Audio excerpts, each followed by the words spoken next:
protesting in Khartoum, but all of a sudden the military came in there and they started attacking the protesters. The military leaders are claiming they were meant to go somewhere else within the city, but they made a mistake and went there into that particular area. That's as far as I know about it. That's what they say. That's what the military leaders are claiming the last couple of days. Now, give us now a context. Let's widen the lens a bit and go back further into the past and tell us a little bit about what actually caused this sit-in Khartoum. The military, Yes. We're discussing Khartoum. Omar Bashir felt from being the leader of the country. They wanted to have an interim time of 2 years Yeah. to get the elections going, to elect a president of Sudan. But in the time between for the 2 years, who's going to control what's going to be the president? So there was debates between the military and a civil part, like civil group, and they're going to keep coming together and perform their ruling until that happens. For some reason, the military decided to do what they did, starting the 3rd of June, during Eid. That's when they started killing people, throwing their bodies in rivers, invading homes and doing all that. I am told, and I would like perhaps if you can corroborate what I've read, that now they are discovering bodies of women, over 100 so far, and they have discovered, the doctors who have looked at some of the cadavers have discovered evidence of sexual violation. Not only that, there are people alive, and you know, in the Muslim tradition, there's a certain amount of reticence regarding sexual violation. But many of the women who have been beaten up and attacked by the police, still alive, not now the dead bodies, have also been raped. What can you say about this? I haven't heard about the women that are still alive. It's a Guardian article. Yeah, so I haven't read about the Guardian thing, but I've heard about the soldiers going into houses, raping women and killing them and tying their bodies with bricks and throwing them in the Nile River so it sinks down to the bottom Yes. and comes back up. Yeah. But now hundreds of bodies are coming up and there are thousands more of people who are just missing. Yeah, Barak, the last time I discussed this was last week, and what I was saying is, what I was witnessing is 21st century methods of resistance being pitted against 19th century methods of warfare. And the reason I said this is I believe that the people who have now changed their name, they used to be called the Janjaweed. Now they have a name, Rapid, they have a new name. And they are in fact, under Hemeti, their leader Hemeti, they are in fact more powerful than the Sudanese army.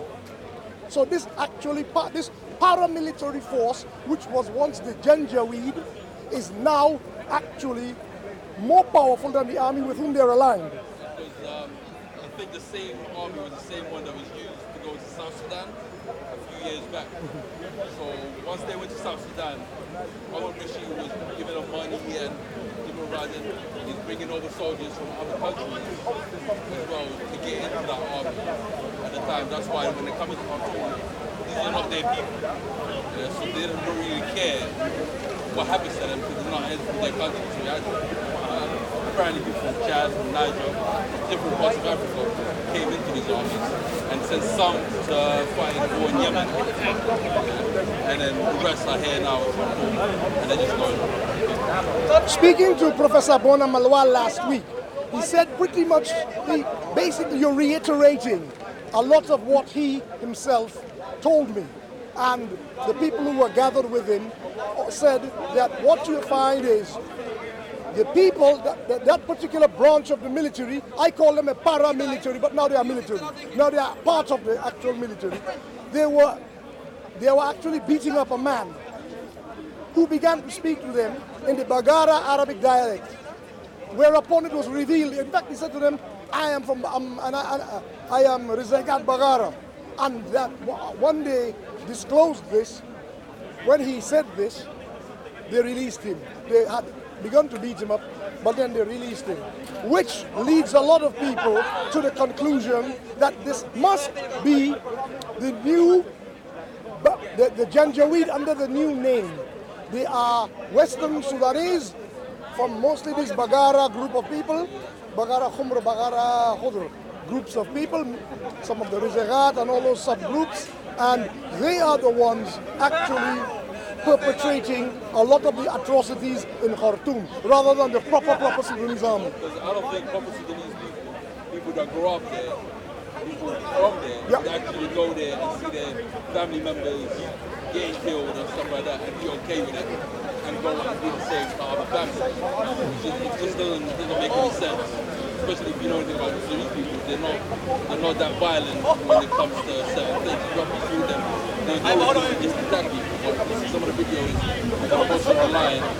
I'll go into the big car, so more videos come out. People see, well, you see the video, he's getting assaulted. It's ridiculous. People not doing nothing, just walking down the street, people running away from actions, and they're still getting assaulted. So that's kind of... Well, I want to support what you're saying to the extent that in 1984-85, when Nyeri was forced from power, and Nyeri was a military man, and he had the full backing of the government, but a similar series of street demonstrations occurred at that time. Looking at your face, I can tell you may not even have been born then. And they forced a military government to stand down. And then there was an interim for about a year, after which they called elections, and Sadiq al-Mahdi became the president at that time. Now, I suppose they felt that those tactics back then ought to, especially since we've moved into a world where those tactics were used in Seattle, they were used in London and several big cities in the world to bring to the world's attention the power of corporate capitalism and why it should be controlled. And because places like Washington and Seattle and London deployed these forms of popular protest, maybe they thought it would be successful. What do you think? Well, the way they see around the world happening, they expected the same thing would be for themselves. But anything you see from what the president for the last 30 years was doing should indicate to you that the way you're going about this is not really going to be the same way. It's not going to be perceived the same way. So they're good-hearted people. They thought they're going to get the same treatment as everybody else in the world, but that's not what's happening right now. Could you tell us what happened during the so-called Arab Spring, when certain countries did, like Tunisia and Egypt, but significantly not the Sudan? And tell me why the outcome was different in the Sudan. There was not the same level of popular... The coverage around the world, I don't see it as big as it was when Egypt would happen in Egypt, in Syria. I used to see it all the time in the news. But Sudan, I'm not seeing much about it now unless I go to Al Jazeera or one of the Arabic channels. I'm not going to see no coverage about Sudan. So you can see it anywhere else. So that's one of the main reasons. And then you had these kind of different independent groups around the world that were helping Egyptians when they carved into the Egypt. They were finding out different ways to get into the Egypt to get all this information out. But when it comes to Sudan, I don't see the same thing. People talk a lot in the Sudan about the deep state, the extent to which Jabhat Islamiyah and Bashir's cronies have infiltrated every part, every sector of the state, the deep state. And that is why it's taken that much longer to prise Bashir from his position. Some say that what the army has cleverly done is moved him to the back burner, and that has placated, hoping to placate the people demonstrating, thinking that that would be enough for them to get up, take down their tents, strike a camp, and go home. Sacrifice his position Recognizing that that hasn't worked, I think they have unleashed the Janjaweed upon these people with the new name, so that if it ever comes to a reckoning, they can say it is not Sudan's forces, these are these Murahibun from the Min al-Gharb. And Bashir apparently has been taken to prison. But nobody has seen him in Muharibun, prison. sorry. Nobody has seen him in prison. Nobody claims that he's in prison, so nobody knows where he is Right. at the moment. At the time when he was there, in each department of the government, the person that was most qualified for the job could not get the job. He made sure that his own people was put in that position of power to make sure they're loyal. So now, I guess once he's gone, he's nowhere to be found. Nobody knows where he is. Yeah, Mr. Starr, there are some people who are using Malcolm X's famous turn of phrase with regard to Khartoum. The chickens have come home to roost. Meaning, of course, that previous Sudanese governments, not just Bashir's, have used people like Janjaweed-like forces to quell dissent in outlying areas of Sudan which were too far to immediately access. And the Janjaweed developed a life of its own. It didn't start with Bashir. My own personal experience of being in Sudan in 1988 was of people from the 4 ethnic group telling me that the Bagara have been unleashed against them by Sadiq al-Mahdi. So what Bashir was doing, I have no way of saying whether this is true or not. But the guy I was speaking to, or the people, the 4 that I spoke to in Omdurman, were people of integrity. So it's the history of the Janjaweed being unleashed on others in the Western Sudan has a history that goes beyond Bashir but does not exonerate Omar Bashir. Far from. In fact, he used them even further, as you said, against the South. So now, when I speak to politicians from the South, they say things like, yeah, now the people of Khartoum, the center where the power was held, Jazeera Medini, from Khartoum, that area, where the power of Sudan was concentrated, now they have begun to feel the effects of what they had permitted or encouraged in Western Sudan and in the South. How do you respond to that, Yatara? What do you say, Brother Dawd?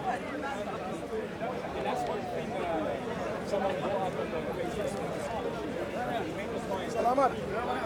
Sikir fi.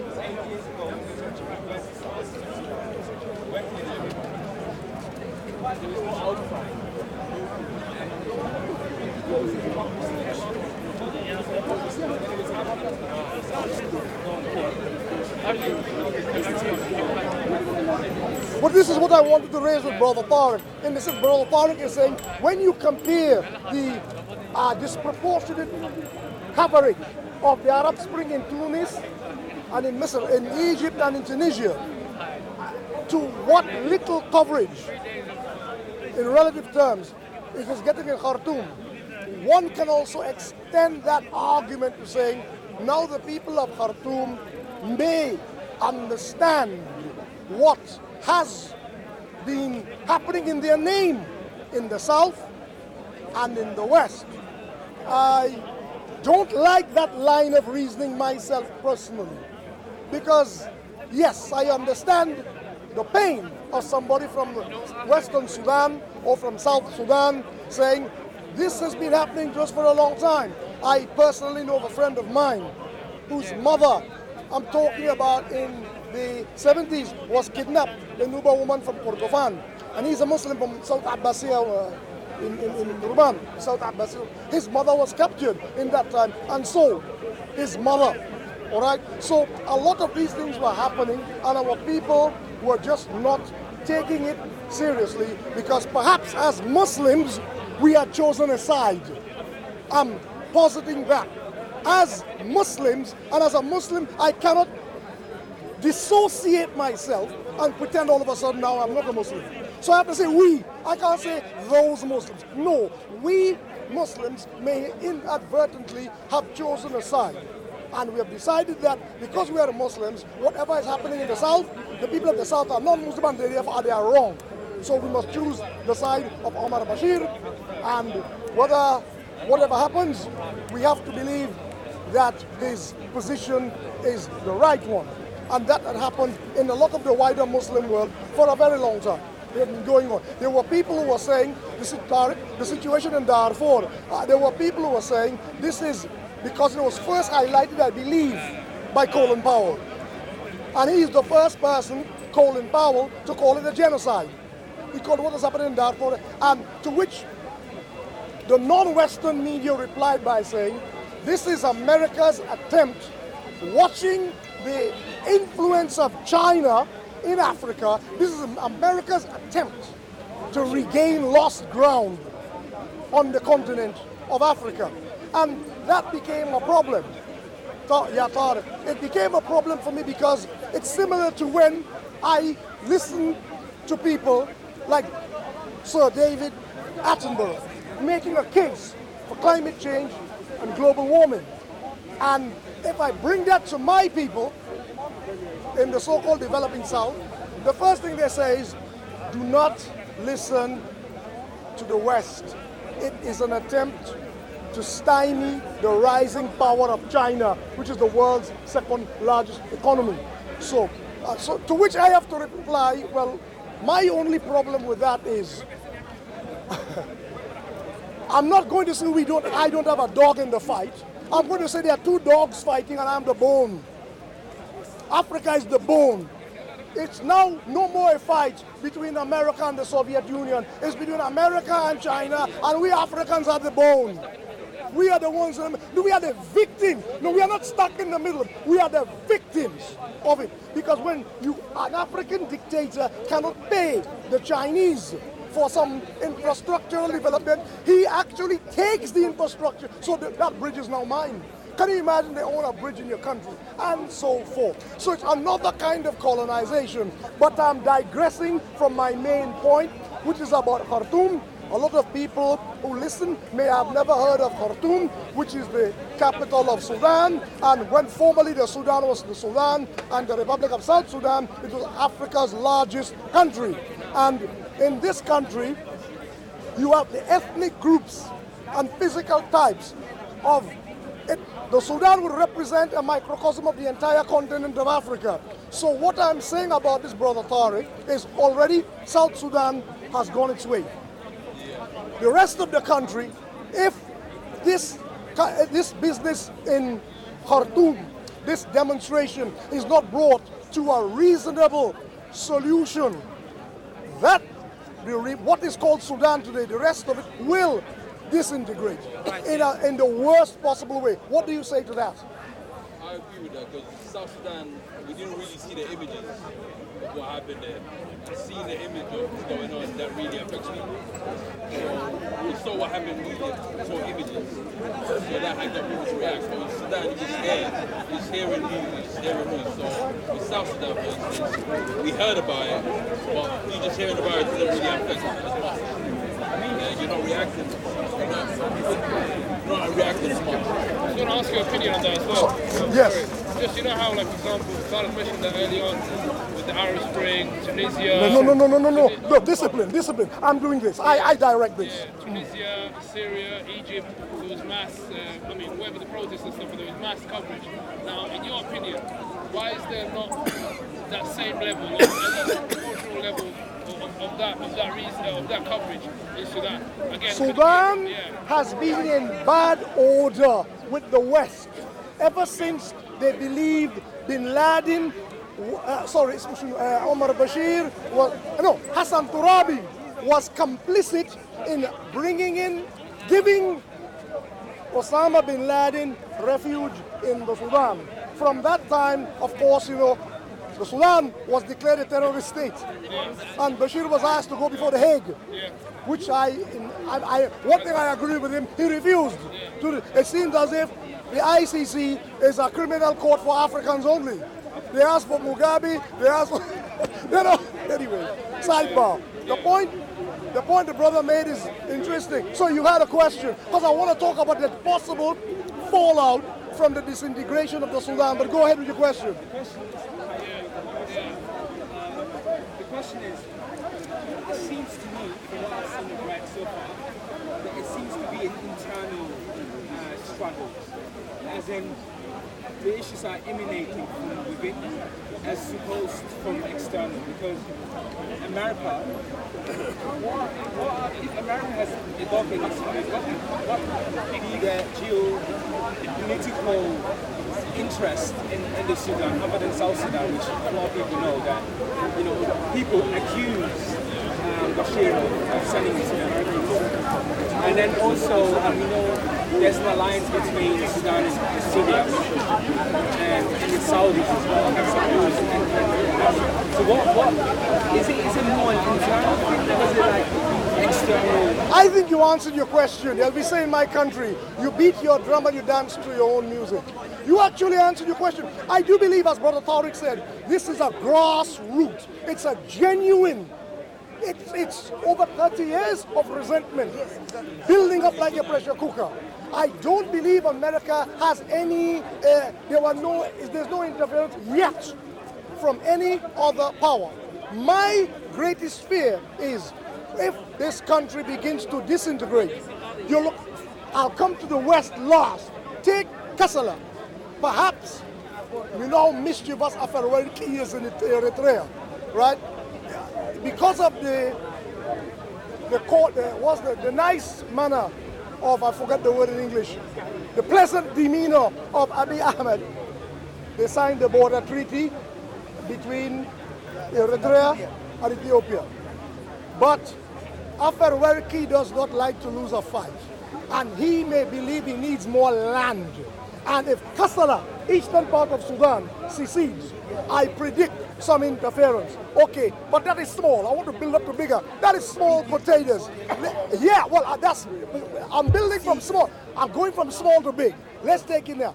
If, again, it secedes, you have the Gambela province part of Ethiopia. They have always felt where the Anuak and the Nuer, which is now in South Sudan, are on both sides of the border. They believe there is land in not only South Sudan, but in that North Sudan part that is theirs. In that area, from south of Gadaref, but in that area, the Ethiopia does believe that some of that land, and it will be a problem there. That is also still small. What Egypt might attempt to do from Lake Nasser to Wadi Halfa, again, is small, but it's a possibility. Because remember, like you said, if it's an internal problem, historically, you've had the two-horse fight between the Mahdiya and the Khatmiya, the Mirghani people, who have always supported a union with Egypt. The Mirghani people, the Khatmiya, have always supported that union. And although it may come from within, it could easily become connected to external forces. That is still small. To me, the worst of the theater, the worst theater to focus is Western Sudan, Darfur. Brother Tariq, you mentioned mercenaries coming in speaking French. That means Chad. That means Republic du Niger. That means Mali. We know what is happening in Mali. We know what is happening in Niger. Well, Niger is very, very poor. But we know what is happening in Chad. For a long time, the Zahrawa have wanted a greater Zahrawa land, which would include bits of Western Sudan and bits of Chad. So how would you, looking into a crystal ball if you had one, looking at the future and looking at a possible disintegration of Sudan, if this thing doesn't go right, and I'm fearing it won't go right, because with Sudanese people, as you know, when you start raping women, you've gone a step too far. And I'm worrying if you could put this ever back together again. So tell me, just expand on everything I've just asked. The way you're saying, well, if it keeps going the same way, if they don't find a solution to what's going on, it's going to get worse and worse because the military are trying to set up people as well. Like I heard in front of one of the mosques, they put some guns out there and they start antagonizing the people so they can actually pick up the guns and start attacking the military so they can have an excuse to actually go in and do what they want to do. So, but if they don't find a solution, like you said, all these vultures from all the other sides is going to break down. So the country slowly is going to fade more. So I put it to you, I am the Janjaweed. You are the peaceful demonstration. I am the devil's advocate now. I have put these weapons near your mosque. I put them, right? And I start goading you now, as we do in my country when we want to fight. I start goading you, right? You're gonna get a couple hot heads who will say, we can't take it any longer. That's from one side. From the other side, you will plant your own mercenaries of Janjaweed. I forget the new name of this paramilitary force that's part of the government army. Yeah, rapid, that's it, rapid, yes, rapid something forces. That's the name of it, yes. Now it's Janjaweed. They are originally Janjaweed. Yeah, because they're using the... They are Janjaweed. But what I'm saying about them is they could plant somebody in this. So the problem I see is you're damned if you do and you're damned if you don't. But okay, I am the Janjaweed and I start doing things around to force you to pick up those weapons. What do you think is going to happen? Well, if I'm giving you the weapons to do that, I'm already set up. It's going to be a battle. I'm already set up when you pick up the gun. I'm already going to have my guns ready to shoot you guys down. And then whatever excuse, I'm going to use, you guys picked up the guns first against us. So we have to defend ourselves. That's what they're going to use. Does that describe the nature of this revolution? Because in Syria, Libya, and all these other places, the Arabs were very quick to pick up the guns and shoot back at The army, officials. yes. And that's not happening in Sudan. Sudan they doesn't want it. No, what Mr. Starak is saying is that the people are being goaded in a particular direction. What is happening is first, start raping some of them, of the women. Yes. You know Sudanese will react. Number one. Now, secondly, you put guns near them. You put guns so that they can easily get them. You are creating a situation, you're saying, where they have no choice to react, except that their reaction will earn them bad press. You see, they were going to do this. This is who they. These are their true colors. And to me, my main worry here, that's why I'm thinking ahead as to what will happen regarding a possible disintegration of the country into its constituent parts. North, west, east, west, therefore, Kordofan center, Kordofan, Nuba Mountains. This one, I suspect, may go with South Sudan. I suspect if it comes to it, Kordofan, or they become themselves only. But what I am looking at is, since the Sudan has so many borders with so many other African countries, given its size, the fallout on these neighboring countries. For example, we have recent evidence, well, it's confirmed, but it's been going on, of Russian in Central African Republic, taking the minerals the way the Chinese do everywhere else. Because the Central African, if you think of Central African Republic, located where it is almost like, remember when the Russians invaded Afghanistan?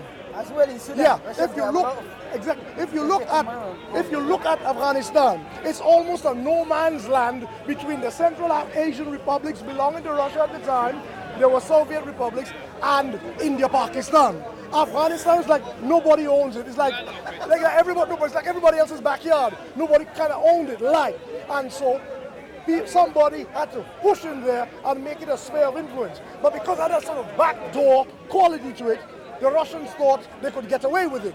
Central African Republic is the same.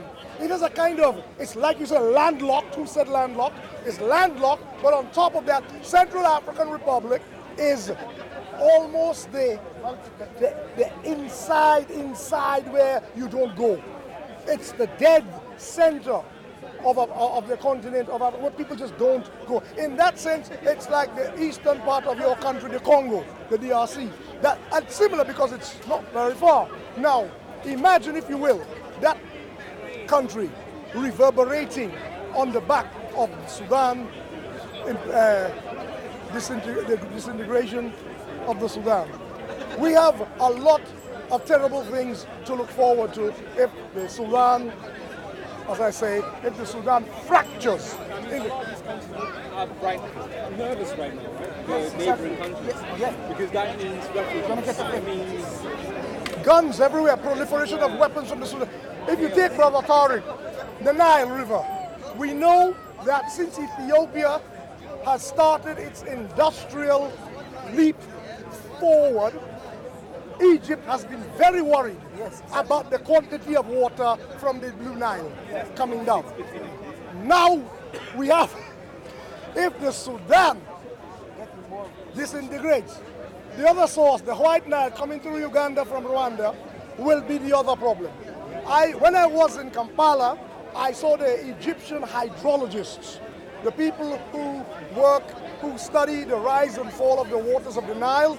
I saw them there very concerned about the stability of Uganda and the continued stability since the genocide of Rwanda, because they know that these countries are the headwaters of the White Nile, like Ethiopia, Lake Tana, I think it is the headquarters of the Blue Nile, which both, for people who don't know on this, listening to this, join it Omdurman, the White and the Blue Nile rivers.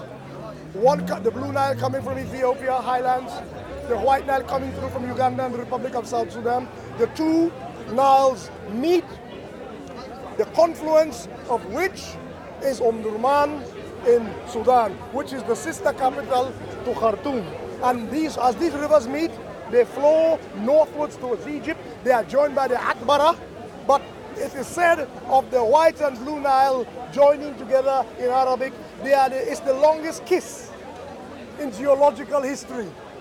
These rivers meeting together like a kiss and flowing towards the Mediterranean. Now, Egypt will quite rightly and reasonably be concerned about the disintegration of the Sudan with regard to their water. Why?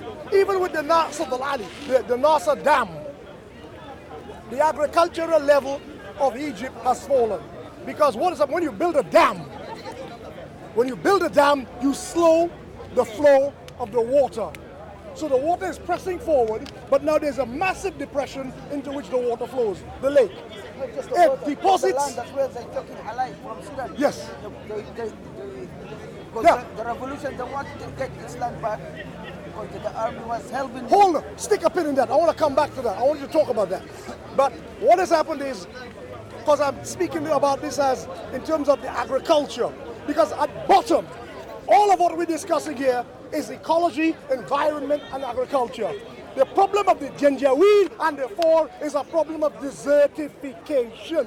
Those Bagara, the word Bakara, as for those who don't know, Bakar, cow. The Bakara are the Arabs who had moved into pasture lands that were not as good for camels as for cows. So they switched to cattle husbandry, and you call them the Bagara. However, that land that used to support cattle herding has now become dry through desertification, and the Bagara, are now pushing onto the lands of the Four, the Kresh, the Tunjur, the Dinka in Bahr al-Ghazar area, the Miseria Bagara, and so forth. So what I'm discussing actually here, the base of all of this is a problem in Africa throughout that area, the Sahel-Sahara area getting drier. The problem in Mali with the Dogon and the Fulani, or with the Songhai and the Tuareg, it's the same, or Amazigh if you prefer, it's a similar problem. But what I'm saying, coming back to the Nile and getting back to the point, when you have that Nile River problem, once you have that problem of everybody has a dog in the fight of the Sudan, which they should, right? Brother Tariq, I want you to look down the road into the future. Looking at, okay, the point I didn't make is this. Sid al-Ali, Lake Nasser, the dam, when a river slows, the Nile River is flowing to the Mediterranean. When a river slows because of the depth of a dam, lake, it deposits its nutrients, its sediment in its sediment is all the rich for growing for growing crops and for arable farming and so forth. So what happens is a lot of the water, because nobody knew about this when they built the dam, a lot of the water that flows to the delta of Egypt, which is the bread basket and has been the bread basket not only of Egypt but of the Middle East, the Near East and parts of Africa since the time of the Pharaoh, since the time of the Pharaohs. That water is losing its mineral quality. Egypt is already worried about that, but that's their problem because the Lake Nasser is in their part on their side of the border. What I'm saying is, you were going to say something about Lake Nasser, about The land is in the border, alive. The Egyptians always get their hand in. do they want to assimilate your people Yeah, they into simulated it already. I know over the border in Haneba, no, the symbol. no. You mean even where the Halfa? No, just in the corners, Yeah. the triangle. They're nibbling away at your. Yeah, they're taking the land already. Yeah.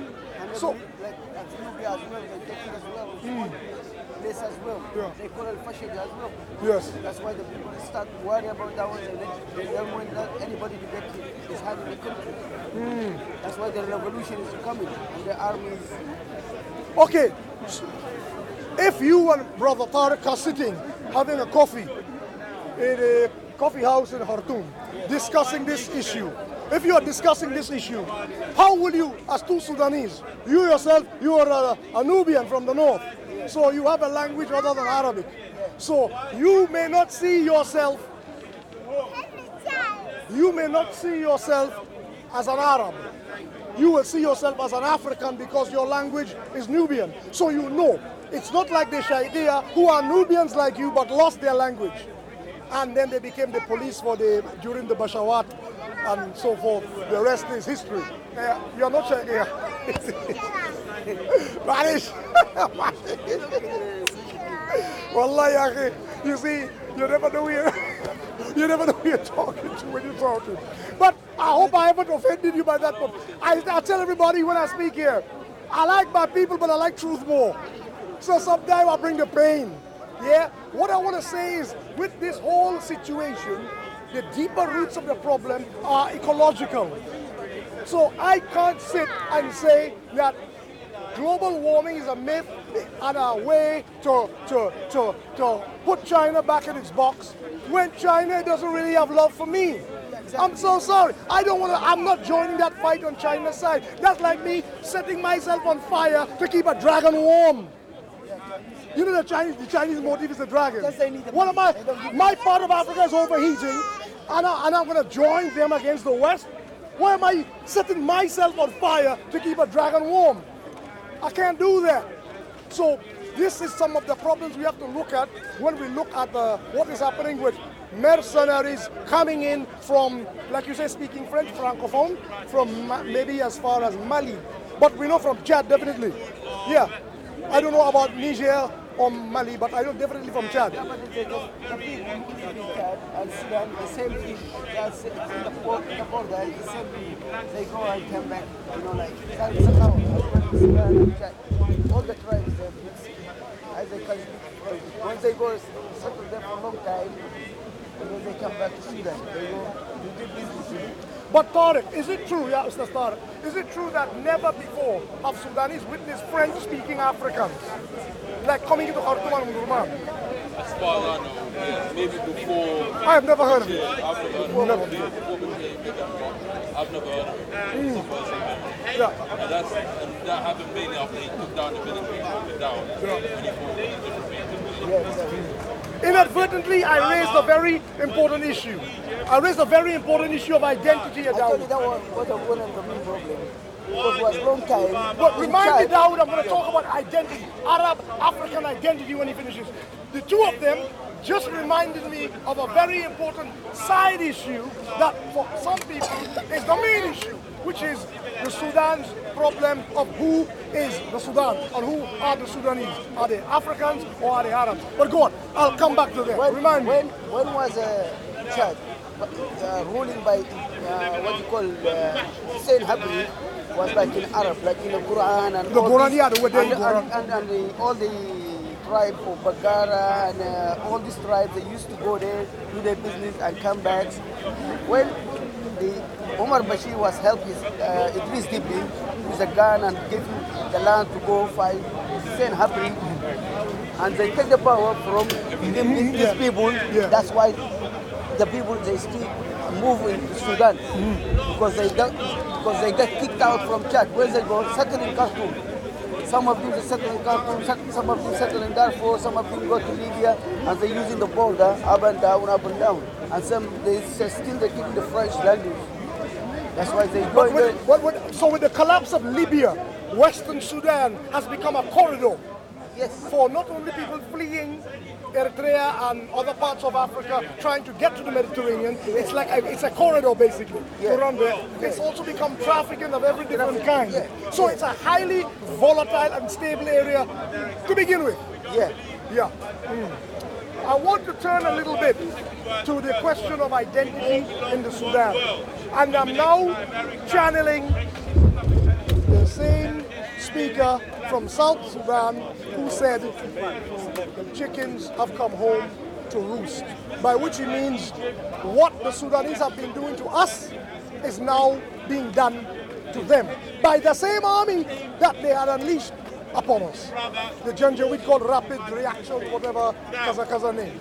So let us look at the Sudan, because remember I said before, the Sudan is a microcosm of the continent of Africa. Africa has Arabs in it, and it has Africans and Arabs in it. You see what I did there?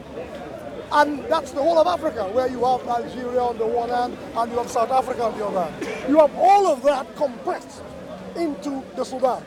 Now, for a long time, I remember in my early visits to the Sudan, the people of Khartoum, Madani, Jazeera, Khartoum, their self-identity was Arab, 100%. I sat just as I'm close to this gentleman, as if he's with the president of Sudan, Sadiq al-Mahdi. And I asked him about this. And Sadiq said, the overwhelming identity of our country is Arab. Our newspapers, our media, music, radios, telecommunication is with the Arabic world. Makes sense. And a lot of our people have actual lineal affiliation, nasab, linkages, paternal through to the Hijaz, to the Arab world. So there is, in a sense, a strong argument if we want to find one unifying factor for the Sudan, let it be Arabic. So I said, so what about the people who speak other languages? And to which he replied, these are his exact words: learn Arabic, let it become your mother tongue, and you are also an Arab. I left it at that. I'm speaking to the president of Sudan. I can't keep asking questions. I left it at that. I was 23 at the time. Now, recently I met him in London about 2 years ago, and we spoke, and already Sudan, South Sudan had already got its independence. And I wanted to ask him about that. I want to say, well, Mr. President, can we now argue that the fact that this bit of the country broke away, this large, South Sudan is larger than Tanzania, it's a large country on its own. I said, this large chunk of Sudan was lost because of our intransigence, our attitude that they must think Arab, they must become Arab. Don't you see what we have done? He didn't answer the question. And of course, it was not a meeting set up for that. I was invited to dinner, so it would have been impertinent for me to press the issue.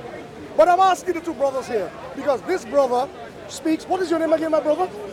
Idris is Nubi, from a Nubian, because I don't want to confuse you for the Kordofan people. He's a Nubian from the ex-north of Sudan. You're from Wadi Halfa? That area, yes. And we have a brother here, Tariq, with whom I started the interview, who is a Shaykhi from Shandi or Marawi, or yes. So we have two different intersecting worlds. We have people who have their first language, who therefore understand that we have become Arab, but we are more than just Arab. True or not? So you accept, because you have a mother tongue, that I am Musta'arab. But I am a Nubian first. All right. Whereas I'm not going to speak to the intellectual Tariq. I want to speak to the emotional Tariq. How do your people view themselves? It seems I was Arab. Yeah. As much. Now, have you ever challenged your elders about this? No, it's a belt coming around. Hell not. You won't want to do that. All right. Now, I understand the strength of the argument on both sides. The desert environment of the north part of the Sudan was similar to the environment of the Hijaz. So if some of their people came from there was no need to make great cultural changes. So the things that were African, they just began to consider them a form of Arabic behavior. For example, the shuluq, the marks. If you ask them, you press them hard about it, they will tell you, yes, it's from the time of Pharaoh. But generally, they would think it's, maybe some other Arabs in the Gulf do that. They don't know. But definitely we know these marks are African. The Yoruba have them, the Akans take them, different Africans, not all Africans, but a large part of the continent, they do scarification. Yes, the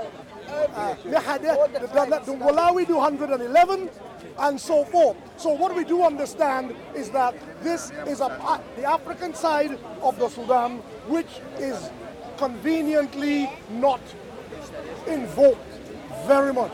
If they look at the Jirtig wedding ceremony, the Jirtig has nothing to do, of course, with Arabs. It is an old. So we see that the Sudan is a combination of both, and I understand why. Now, what I have heard from some analysts from the Republic of South Sudan is that this is a battle for the soul. What's happening in Khartoum is a battle for the very soul of the Sudan, its identity. Where does it locate itself? How would you begin to, I'll ask Brother Tariq first. Brother Tariq, how would you begin to answer that? In a way, it's possible. I don't do that, but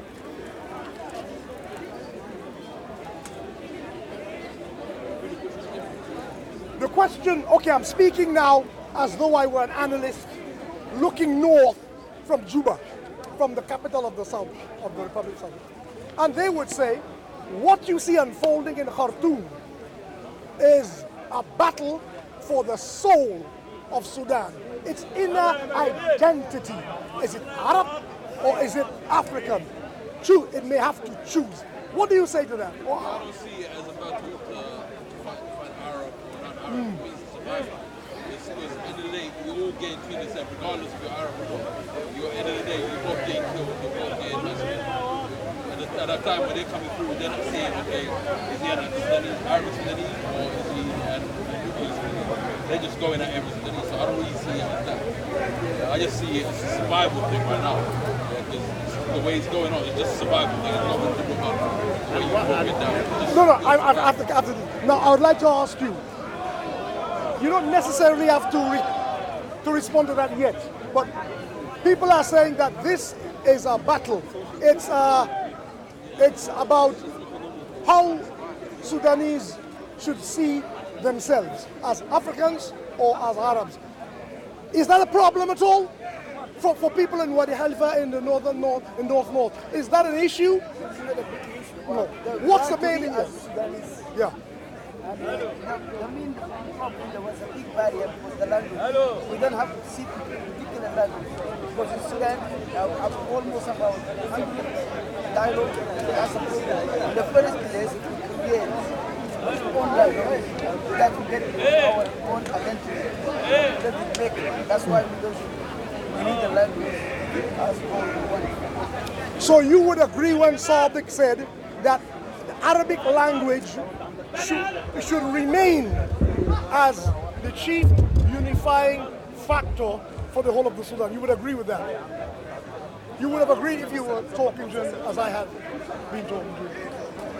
I agree, because if everybody speaks Arab, it's okay. Because the language. Because you can't choose from any tribe, even one word, you make it as a language. Now, I would like to push on both of these guys, like saying, first of all, Libya had one language. It didn't stop Libya from disintegrating. And on the other hand, South Sudan has their African identity. It hasn't stopped South Sudan, the Republic, from disintegrating. So both sides of the argument can be challenged. Both sides. If you say the problem of Sudan is a problem for the soul, whether Arab or African, yet here's now the Republic of South Sudan, its own capital of Juba, yet you have the two significant ethnic groups. There are about 30-something more. But the Dinka and the Nuer at each other's throats, and they are actually close brothers. At each other's throats, their languages are at times incomprehensible. Dinka and Nuer, they can perhaps understand each other like Norwegian and Swedish. Yet it hasn't stopped them. So being African hasn't stopped them from being... No, but I'm pushing back on my own argument about, that I put forward, the argument about if they have one identity, if Sudanese agree that they're Africans, it would bring peace.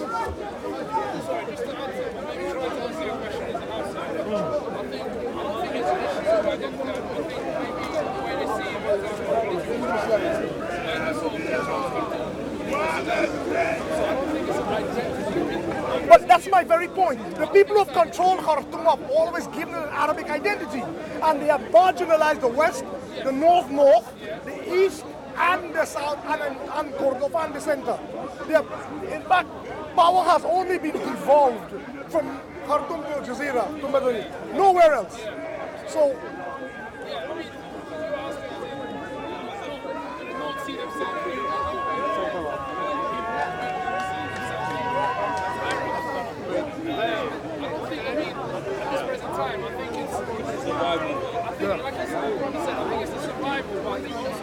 No, what I'm asking is the opinion. No, we've done that. We know this. We've established its survival. But what I like to do, I like to drill deeper. I want to get, is it an ecological problem or is it an identity? Let me tell you something now. I'm putting this on record. The problem of Brexit is a problem for the soul of this country. It's nothing to do with economics. The British have lost their way. The poor white working class has been undereducated, like the black man. And therefore, he can only answer simple, emotional questions, such as, you want to be with them Europeans or not? No, we want the British, man. You have to give people simple questions when they're not very deep. This question about, they know they're going to be poorer. The British know they're going to be poorer, but they don't care. Why? What they're saying is what Jesus said in the Bible. Man does not live, anybody know the quote? By bread alone. In other words, we have no identity. We don't care if we are hungry as long as we are British and English and proud. That is why I invoke the question of the soul of the Sudan, whether it's going to be Arab or African. It's happening here. Why our revolution I'll bring you 1 second. Why our revolution is start? Because we know we can't just leave water and bread. We need more and more to live. Yeah, I agree with you. I'm not saying that it's more important to fix your identity, right? Although Jesus said in the Bible, seek ye first the kingdom of heaven and all else shall be added thereonto. The communists will not say that. The communists, the socialists will say, no. I got our fresh water. I got our air to breathe, good air. I got our food, clothes on my back. I got to have a place to sleep. My children have to be educated. I have to have freedom of the press and expression. And then we can talk about identity. That's the socialist argument. Sorry, this gentleman really wanted to come. I just wanted to ask you were talking about Sudan there, not a country I know that much about, but why did you mention two religions there, Christianity and Islam? Because that's what the West wants us to do. Now I agree with you. The North, by identifying being Arab and Muslim as the same thing, to me that was a very wrong thing. So as a Muslim, I cannot dissociate myself from that problem in the Sudan. The problem of making Islam and Arab coterminous. And that is what brassed off the South. They were saying, look, we're neither. We're not Arabs and we're not Muslim and we want to be neither. So why impose this? And to that extent, they are correct. Now what I'm saying, so your point stands. Your point stands. The reason I don't like to belabor it. Just a point of information. There are two countries in Sudan now. No, yeah. Republic of South Sudan. The reason I don't like to belabor it is because of what is happening in places like Mali, where it is not that sharply etched a divide. There's no Arabs in the north of Mali saying to be Muslim is to be Arab and vice versa, and African. What you have in Mali is nearly everybody's a Muslim. Or what you're having, however, are people who are saying the Fulani, because of desertification, were joining the jihadists Ansaruddin and Aqim. Al-Qaeda and the Maghreb was remaining of them. The Fulani have to protect themselves because when the war had been taking place, Fulani lost a lot of lands. So some of the more religious Fulani explain their predicament in religious terms, and most Fulani are getting blamed for being jihadists, which is not true. That is why I was loath. I was reluctant to invoke religion. In the Quran, yeah. Kill your enemies. It is in the Quran. In the Bible too, but I'm not talking about religion. No, don't do that. He wants it, and now I realize he's mischievous. Had I spotted him from the, I was giving him the benefit of the doubt up till now. Now I shall have to ignore him and press on. You are ignored, sir. All right. Say no more. I shall listen. I might learn something. Yeah.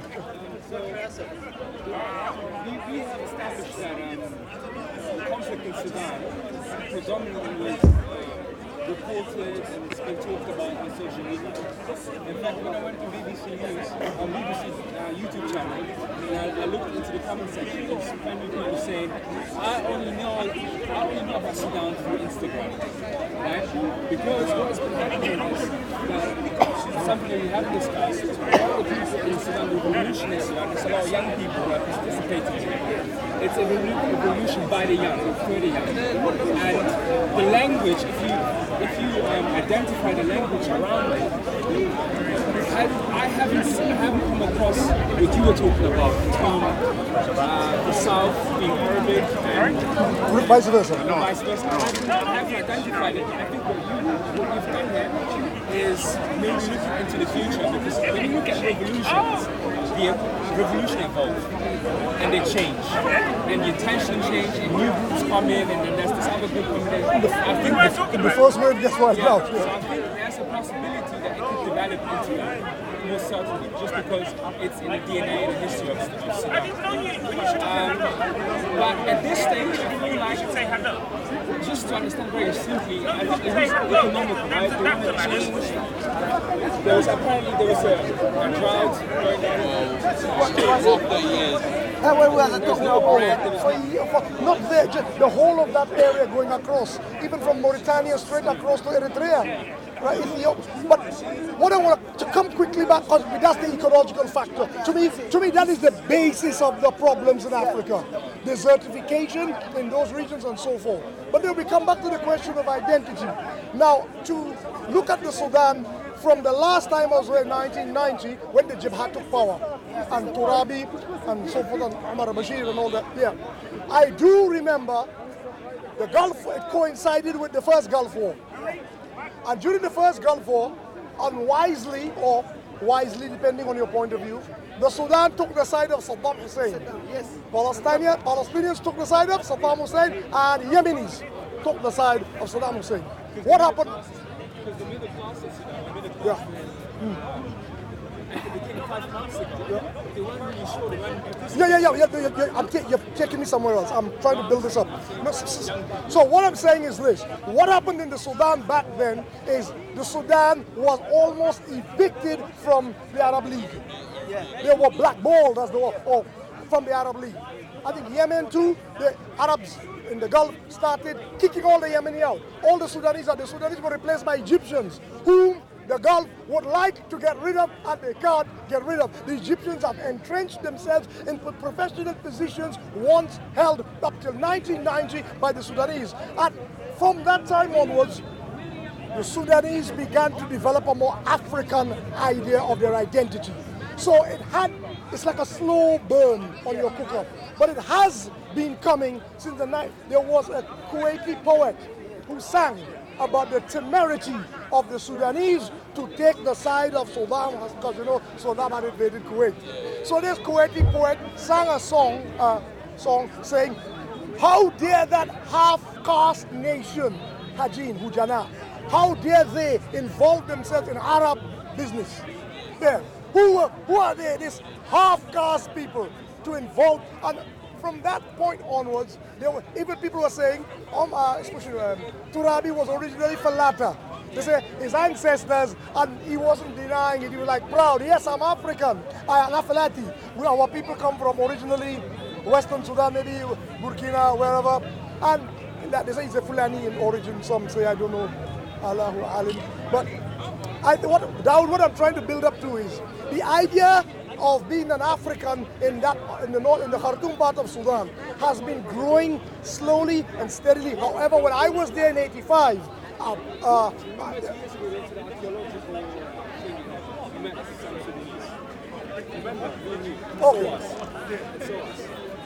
that we're discussing the Nubian thing. Yes, of course, because what he's saying is there is an emphasis on Sudan's history prior to the arrival of Islam, and even prior to the influences that came from pharaonic Egypt, showing that the civilization of the Nubian people is indigenous. You remember they were showing the roundable style, the round type of house, which you still find in Ethiopia. As much as if Ethiopians think they are African, nobody built in that part of the world round houses like that. That is an evidence of African culture. And more that house that goes like this round, not square houses. Yeah, how you call it? Good. Yeah, I learned a word there. You and me have to sit down and talk. Now, that's all I wanted to talk about. As far as I think there is identity politics involved.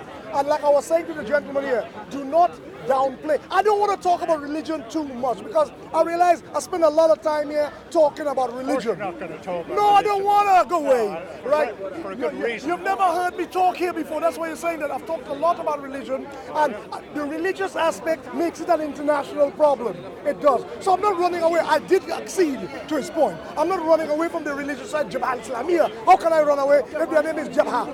Their name is Jabha. I can't run away from it. However, what I am saying is this.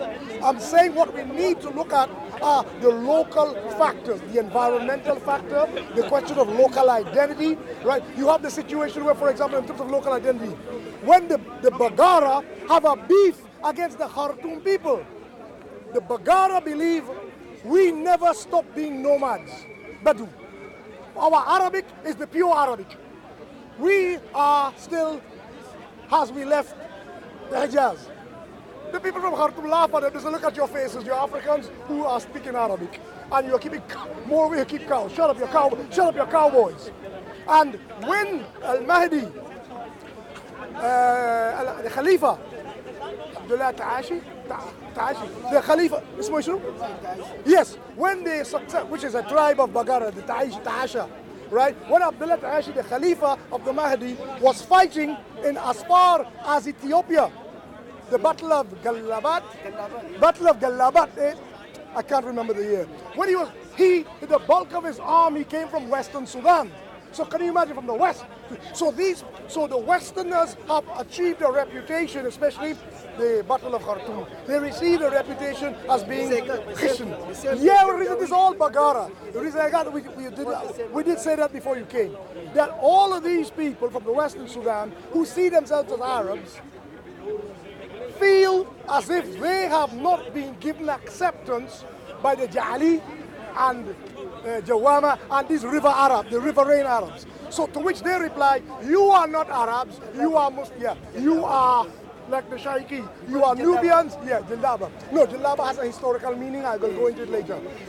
They will say people like you guys, to as far as Madani, you guys are not even Arabs, you are Nubians, speaking Arabic. We, Bagara, the Misri, even the Misri who are black, they are the real Arabs because they are nomadic. Well, you people laugh at them and call them cowboys. I know because I live there. I saw people look, the cowboys are passing. They are Nubian as well. They are Nubian. Long story. I know it's long story. I know, but it's very. I'd like to sit down and discuss that deeper history with you. But that's a long story. I can sense that brother content is ready to wrap this up, and so am I. I think we've us, brother C.O.E. I can tell you one thing. Even if you go to the Nubians, that is the Jewish people. They have the cows.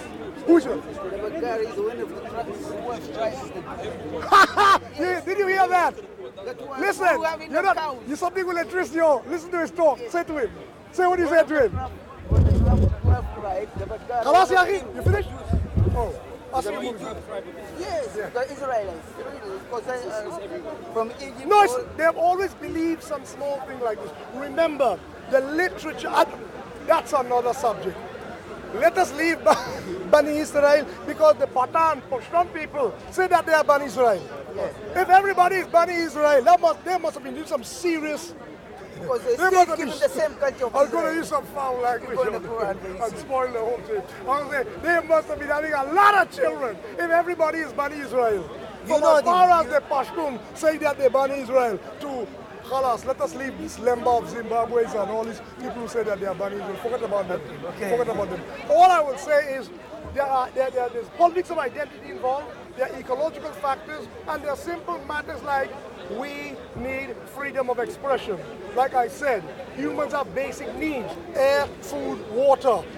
Air, water, food, in that order. Air, 7 minutes without air and you're dead. 7 days without water and you're dead. 7 weeks without food and you're dead. After you have that one, you want clothing and shelter. So we know that's what people want. When communists and socialists say that, I say, look, you're telling me that the grass is green. I know that. But I think humans are more. When we have our needs satisfied, we have a roof over our head, our children have some education, we got health, wellness and health services, we have freedom of expression. Now, there is more we want, which is what is to do with who are we. We are the only animal that asks that question. Yes, an elephant drinking at a pool will look and say, that's me. An elephant can recognize it. A chimpanzee can recognize itself. Not all animals can recognize themselves, but humans go further. Humans ask questions. What can I know? Where did I come from? What is the meaning of life? And to ignore that the Sudanese have these questions like anybody else, we got to come to grips with it. We got to come to grips with the fact that yes, there may be an identity aspect to the Sudanese demonstration. There's a geological, a climatological, environmental aspect to what is happening in the Sudan, Kaza, and inshallah, That's what's going to happen. That's what's I going to want to happen. say thank you very much for helping me bring this forward. And Sheikh Idris, Nubian, thank you for helping me bring this forward. Water. Countryman, Let me bring to you. The Go on water, now. the point that you bring out about the water fresh water. is that The Nile River. America sells the United Nations food. And to keep the land, disturb the river, the Nile, the flow of water, and have a drought, the United Nations won't be able to sell any food. And American farmers, the food spoiled. They won't be able to sell. So the idea is from the American government ensuring that the Nile don't work properly. So they have an interest in this destabilization of the country. But what Brother Dawood said is that, and Brother Tariq said, is really that revolution was some grassroots. There was no interference in it. What they did, they used the CIA in an indirect way on the dictator. He's under the dictator control. Now, what is happening is that certain things have been revealed, and this is why they're able to begin to round them up. We're going to put them on trial. There's a whole lot of Ross money that he gets. No, because they was putting Africa as a reserve, and the time is coming, but the Chinese, they put their hand there. That's a problem. Guys, keep talking. It's not the benefit of the Chinese. It's not directly the benefit of the Chinese. Yeah. Okay, man. Sheikh Idris, Olamashi, yeah? This is my grandson. Okay. It's not that direct. Indirect. Yeah. It's Americans who were set to lose a lot of money. The farmers. Because they sell the food to the United Nations. Yeah, but you know the problem is Sudan and the River Nile will not develop anything. No, the water is to develop the land. Yes. Right? So they're ensuring that the river don't flow properly. The land don't get fertilized with water, right? And if you don't fertilize the land with water, you can't grow no food. So the people have to rely on the United Nations. That's what the problem is. Yeah. Thank you for your help. I understand. No, I come back and apologize. Like, I'm doing this without a script. I'm in my head, so I must make mistakes. Like I said, I must make mistakes. Say good now. I have to sit with you and let you be like this.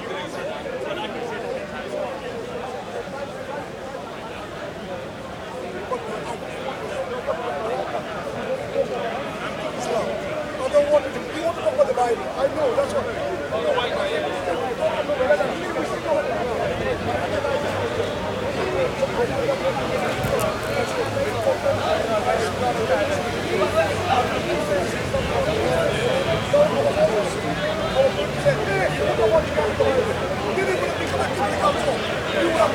So I fought myself before. He really said, he almost sidetracked.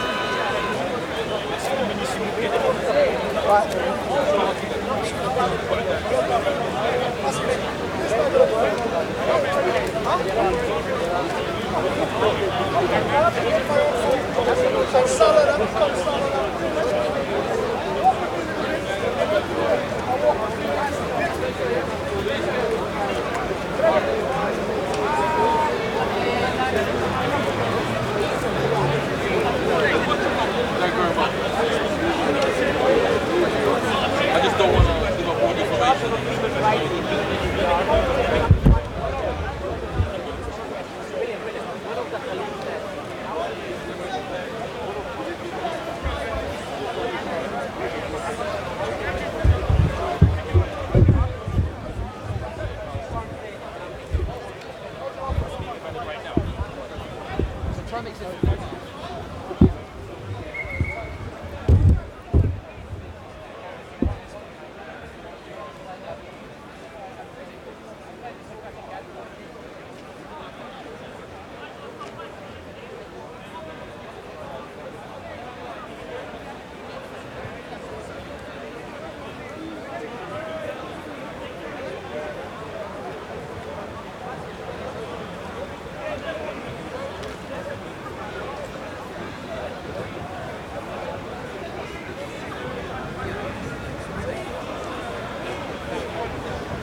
I'm actually good in About it. time, are you going to be? Yeah.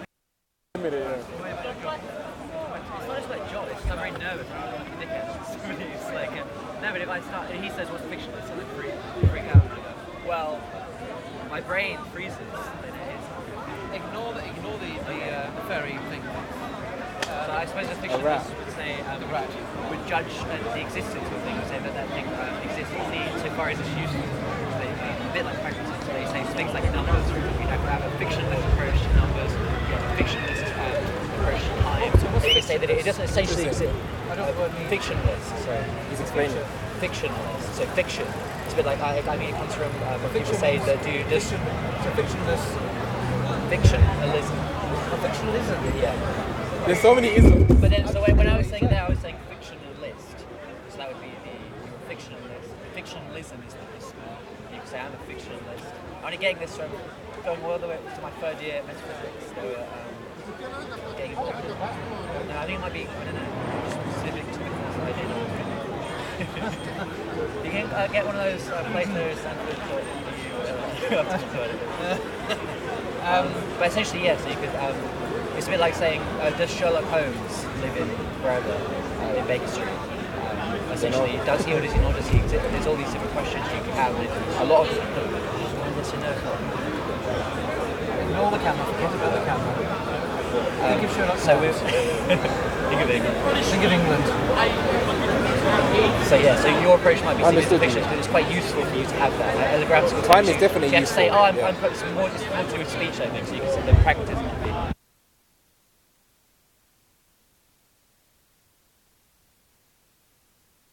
You square those two things. We have fictionalism. We say, yeah, we're going to talk as if time exists. We're going to talk as if numbers exist. We're talking as if these fictional characters exist.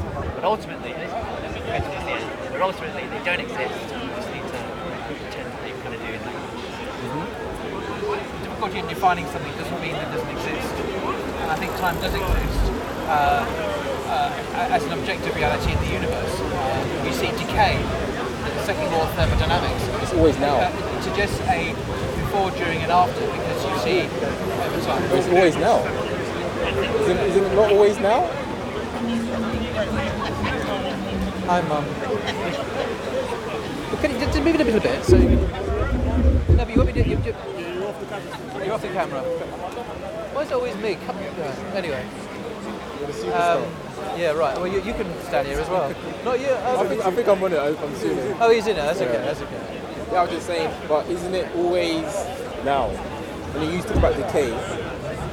I think we can look back in time. Obviously, this is physics now. When we look up at the night sky and we see stars, we're looking back in time because we see light as it's travelled over 186,000 miles per second over various light years. So we are literally looking into the past. Is that your experience? Was that what someone told you? That's my experience. It's your experience that you're looking back into time? Yeah. Okay, I can't argue. That's your experience.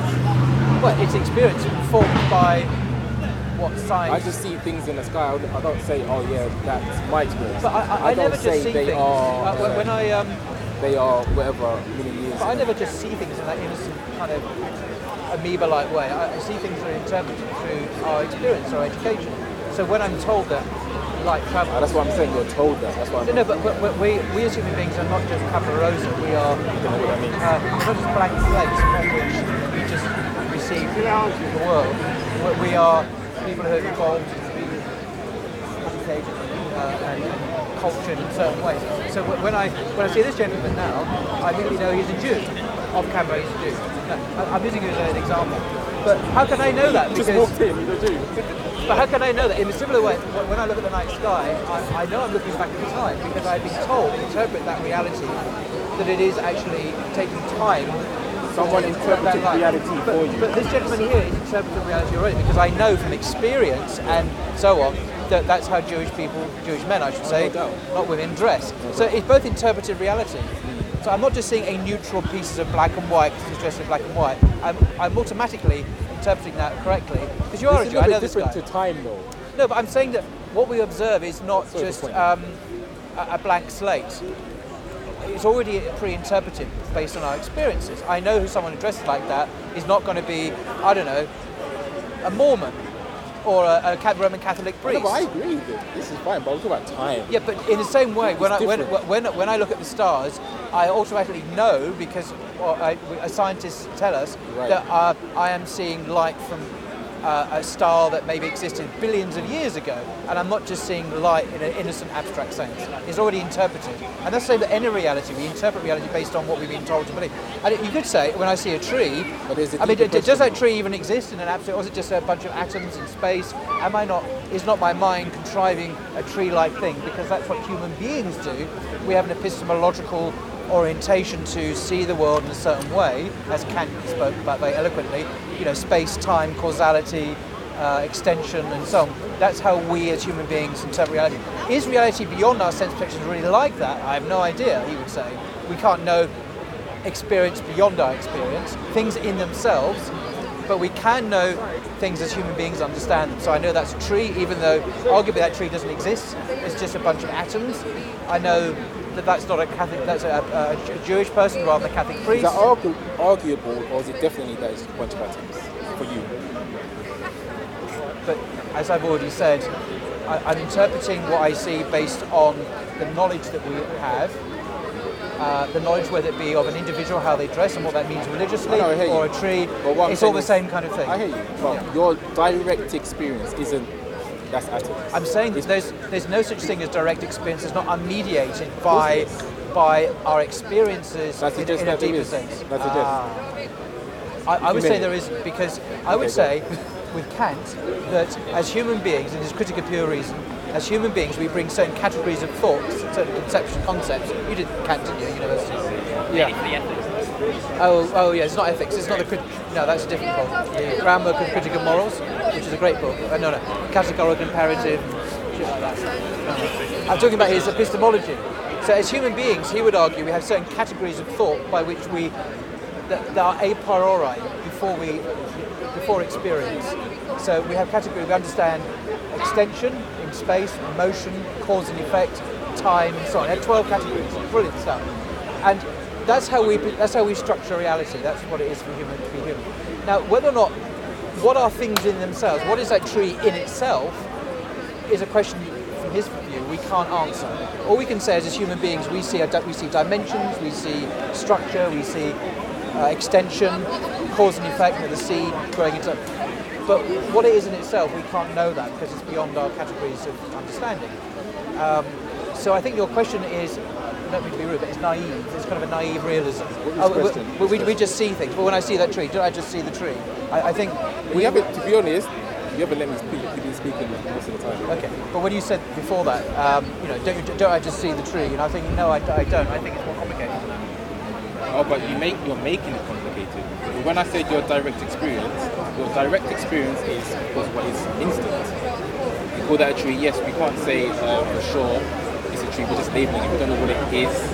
Yes, I agree with that. Someone will come along and say, no, it's a bunch of atoms. That's not our experience. We have to believe it. Okay. Now, when I was saying that there is a direct experience, which is, let's say, before being interpreted by someone else, before education, I have to ask you a question. So you obviously, well, not obviously, I have to ask you have a mind. Well, it depends on. Some people think I do, some people think I don't. Okay, I'm asking you. Me? I'm asking you. Do you have a mind? I think so. Okay, you think so. Fair enough. So the question is, to what or who is that mind appearing to? My mind appearing to it. It's an experience rather than an appearance. So who is the experience of the mind? It's an experience of itself, and one can reflect on its consciousness. So consciousness is an awareness of the world around us, awareness of ourselves. And mind is part of that. If by mind you mean conscious thoughts, that is part of consciousness. But consciousness is not necessarily conscious thought. A baby can be conscious and not have conscious thoughts, perhaps. My chihuahua can be conscious and not have conscious thoughts, arguably. So it's complicated.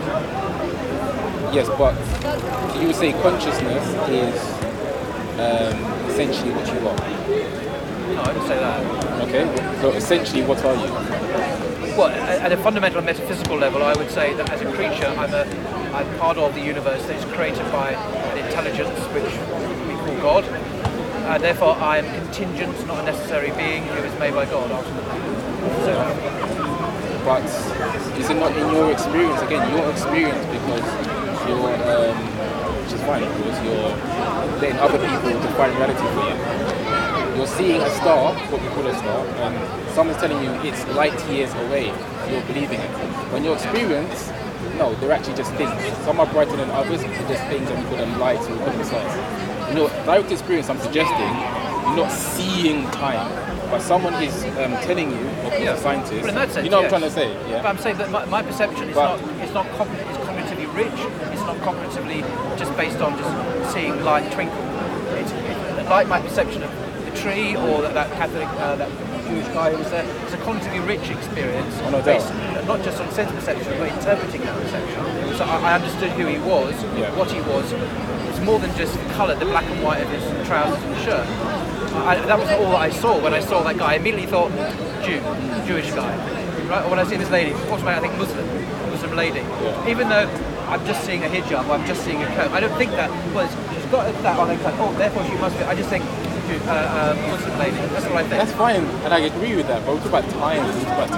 So when I see that in the sky, in the same way, I don't just think pretty light. I think, I immediately understand that to be, because it's a constantly rich experience, light travelling through time. So we're literally looking into the past when we see objects in the universe. In fact, that even applies to us here, because time takes time to travel, 186,000 miles per second. If you believe that time is a thing and it moves, I would suggest,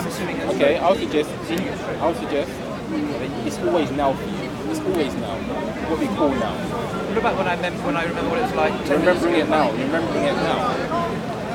But if I'm memorising something 10 minutes ago... No, you remember it now. That thought is now. So the process of remembering something takes time.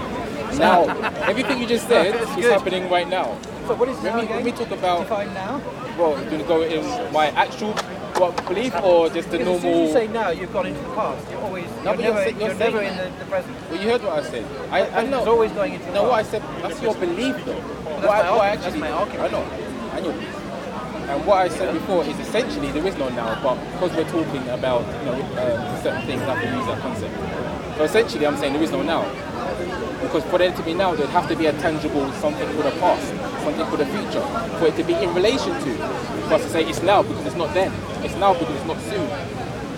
But if I'm saying there is no soon, there is no past, essentially it just is what is, you can't actually use words. Words are futile. You're talking from your experience, but would you deny the things that Paul was saying about how far away those planets or those stars or whatever are? Or would you deny that the things in the past did happen? Or you were just talking from experience, where it feels like... You see, I think I hear you. The thing about time and past, of course, like in the normal everyday talking, of course I would say there's time. There was a time when I was not here, standing here, I was at home. But when we're going deeper into truth, we have to talk differently. You know what I'm saying? Of course. Yeah, I just feel like that's where things get quite complicated. Because everyone, when we do this, everyone has a different idea of what we're all talking about. These words mean a broad range of different things. Well, I can't really communicate necessarily what it is that you're saying. It might be that everyone's disagreeing. I think we all know what time is until we try and think about what time is, and then we don't know what time is. We all think we know what time is, and now, as soon as I think about it, we actually have no idea what time is. Because actually, if you remember in the past, what I said about half an hour ago, exactly that. I said we can't define it. We talk about it. Then you said, we have a concept. But we have no idea what time is. When we really look at it. You're saying. Okay, that's what I understood you to be saying in the past. Right. Yeah. Anyone got any ideas about what time is? Anyone have the time to tell us what time is? There are no there was only clocks. There were clocks. That's what I said. I said that, didn't I? About second law of thermodynamics. And for there to be change, I would suggest there has to be something constant to recognise that change. One of the things change over time. Basically, you need to know change is defining what it is. You have to be observing the change, of course. For example, you can see me change in my hand. The observer can also be changing. If the observer is changing with the change, then there's no contrast to say there is change. And colors are inescapable by Exactly. Like I just said, brother, I was talking before a little bit actually. It's my hand, of course. You have to look at it to know it's changing. This simple. You have to be constantly is a good point. If you turn around with it, this is a good point. This is a good point about time and place going together, and this is actually where Einstein comes in, where you can't have started time without. Anyway, I don't want to preempt this. Yeah, so a Sudanese artist said this is a good point. Place, which is time's twin, has its own distinctive character. Its origin, culture, and colors are inescapable. So he relates that place and time are twins. Yes. This is exactly what Einstein said. Space and time, you can't have one without the other. You can have space and time together. And we're talking about time as if it's separate from space, and we can't apparently. But I don't know that from experience, of course. But yes. So basically, it's the same as how being here and being in outer space, time operates completely differently. How we feel it is different. How it is different. Time is relative. Exactly. Again, back to Einstein. Relative to what? I don't know. That's what I'm saying. That's what I just said to the gentleman here. Relative to what? When we say a change has happened, of course we can all say all experience change. The question is, what is that which is aware of the change? What is that fundamentalness? Which I suggest would have to be constant. You have to be looking at me to know that I'm doing this right now. Constantly. If you change with me, there's no contrast. This is what I was saying. Your name's Paul, right? That's what I was saying to Tiger. That's what I was saying. Yeah. Well, make me lose my point now. I've never met a tiger before.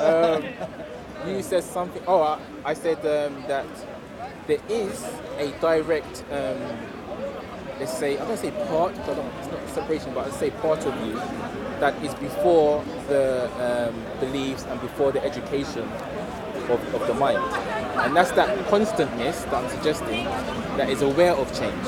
You can't put a finger on it. Are you saying you existed before you were born? You weren't always here. Did you? Could you ask me that question? I'm just thinking.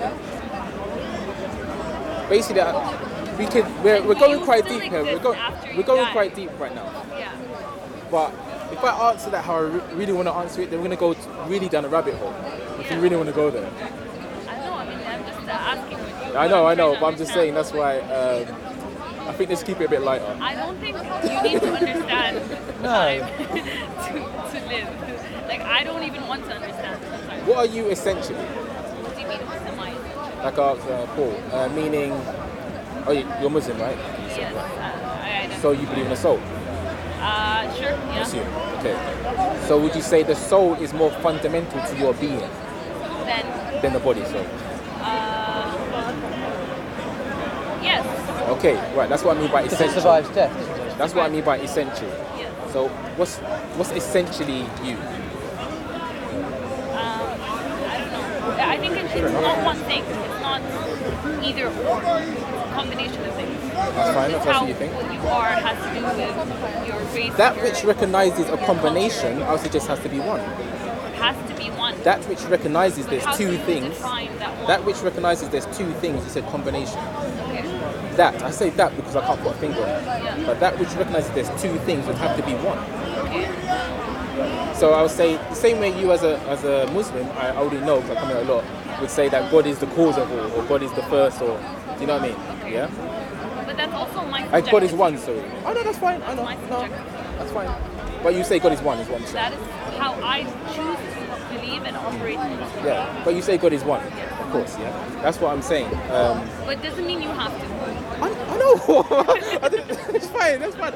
I don't feel like you're trying anything with me. You know, just having a conversation. But I respect your sincerity. That's fine. Yeah. To recognize a combination, of course, is more than one thing in combination. Right? I'm suggesting. I can't say it is that you have to look for yourself. Right? So I think in Islam they call it internal jihad, but I might be misspeaking. I'm not sure. Let's not get into jihad. Not internal. Let's not go there. Internal. It's a different rabbit hole. Yeah. Oh, we don't want to go into. Yeah, like I said, I might be misspeaking. Google's not always your friend. But yeah, that which knows two things, I'm suggesting to you, have to be singular. So the essence of you, I don't think can be two things. You said it's a combination of things. Yeah. But I'm suggesting it can't be a combination, not the essence. Because without the essence, there cannot be even experience of two things. Okay. That's just what I'm suggesting. So what you're saying is that the soul has to exist for the body to exist? If we're going to use the concept soul, then yes. Definitely. Okay. So that's also what I'm saying. Yeah. No, it's just a combination thing. When you said, I said, what are you essentially? You said, I'm a combination of things. That's why I said what I just said now, in time. Now, I don't think what you are essentially. I know. That's what, I'm saying what you are essentially cannot be two things, basically. What am I? Yeah. He's a tiger. You're asking me essentially. Well, you asked me that same question, so I want to know what. That's what I'm saying. Are you asking me what am I essentially? Yes. Yeah, to be clear. Well, first of all, I'll say there's nothing that I say I am that is what I am. Because everything I say or is coming out of this mouth is an experience. Okay? It's an experience right now. Everything that one is saying right now. And what I'm suggesting is the experience of this moment, by definition, have to be distinct from the experience. Okay. So you're also a combination of things. So what Well, what I'm saying is that which is the essence of me, I can't get to with the senses, Yeah. so you appreciate, but I am that. I'm not sure. I don't think I follow. I don't think I understand. There's an experience taking place right now, yes? I am experiencing it. But that I, what I'm saying, what that I is referring to is cannot be pointed to. Like I said, there's nothing I can say that is the essence of what I am. Even this body is being experienced right now. Like any representation Even is disingenuous to you, essentially. yeah. But in the same way, you know, you're experiencing a TV, you're watching a TV, you're experiencing it, you're the experiencer of the experience. You're not the TV itself. Of course, it's easier to see that than so-called reality. Are you the TV in this scenario? Are you also the TV? You're Well, experiencing- on a basic level, to just answer, I'm the experiencer. But on a higher level, I'm saying I'm the experiencer and the TV. Because there can't be a TV without the experiencer. That light that shines up lights up the TV. Yeah. The light, so-called light in this so-called moment would be consciousness. Like you're not aware right now if you're not conscious. Can I ask, what is the self that persists through time? Is there an identifiable self then that persists through time over the years that we can identify? If we are the sum of our experiences, but if there's a self, what is that self that persists through time? And how do we know it's the same self? And it's not, because like our bodies, which we rejuvenate, I don't know, every 6 weeks or 6 months or whatever, how do we know it's the same self that exists? And how do we define it over time? Are we the same that we were when we were children or a baby? What is the I that's saying I at that point? Is it the same I? This is what I'm saying. This is what I'm saying. Every time you say I, you're not referring to the experience. You're trying to refer to the essence. Like there was this I that knew he was 5 years old, 10 years old, 20. So what is that I then? How do we? What is that core self then? How do we define that? That's what I'm saying. It can't be defined, but it is you. The same way you can just say, if you just said right now, you don't have to, but it'd be cool if you did. Just say, and then don't say anything after. Just say I am. Okay. Oh, you want me to say yeah. that? Oh, I see. Just don't say anything after that. Can I say it in Greek? Ego emi. If you really feel it, then okay. Ego emi. That's Greek. So, Can you ask, why not? Can you define yourself in a snapshot in time as opposed to change it over time? Because that's two different things. Yes. Because I don't the eye understand. is constantly changing, which I think is So he's saying define yourself at Sunday, 16th of June, 2019 at 8:04 p.m. It's at the time. If we could all pause time, Look at the time. You know it's impossible. It's a thought experiment. We somehow identify essentially. everything you are identifying with, by definition, you're adding something. So that which is you're adding onto is not your essential self. I'm identifying with that concept. That's why I'm saying that essentialness of what you are can never be known with the senses. We can use words, well, the essence I'm saying is not changeable. Because for us to know change, there would have to be that thing which is always present. For example, that thing that was always present when you was 5 years old, 6 years old, 7 years old. The experience of years of 5 years old was different. Yeah, I don't know much. Yeah, I could do cartwheels. But the essence that knows I am here, that didn't change. So you're saying that the essence has always been the same no matter what? I would suggest that it cannot be anything other than it is. An analogy be, say, But how can we know that we don't know what it is? How can we say it's human persisted race over time? in the context of evolution. So they evolved from one species all the way down to that. It's always changing. It's very difficult to capture the essence of the human race. That's what I'm saying. It's changing in front of something.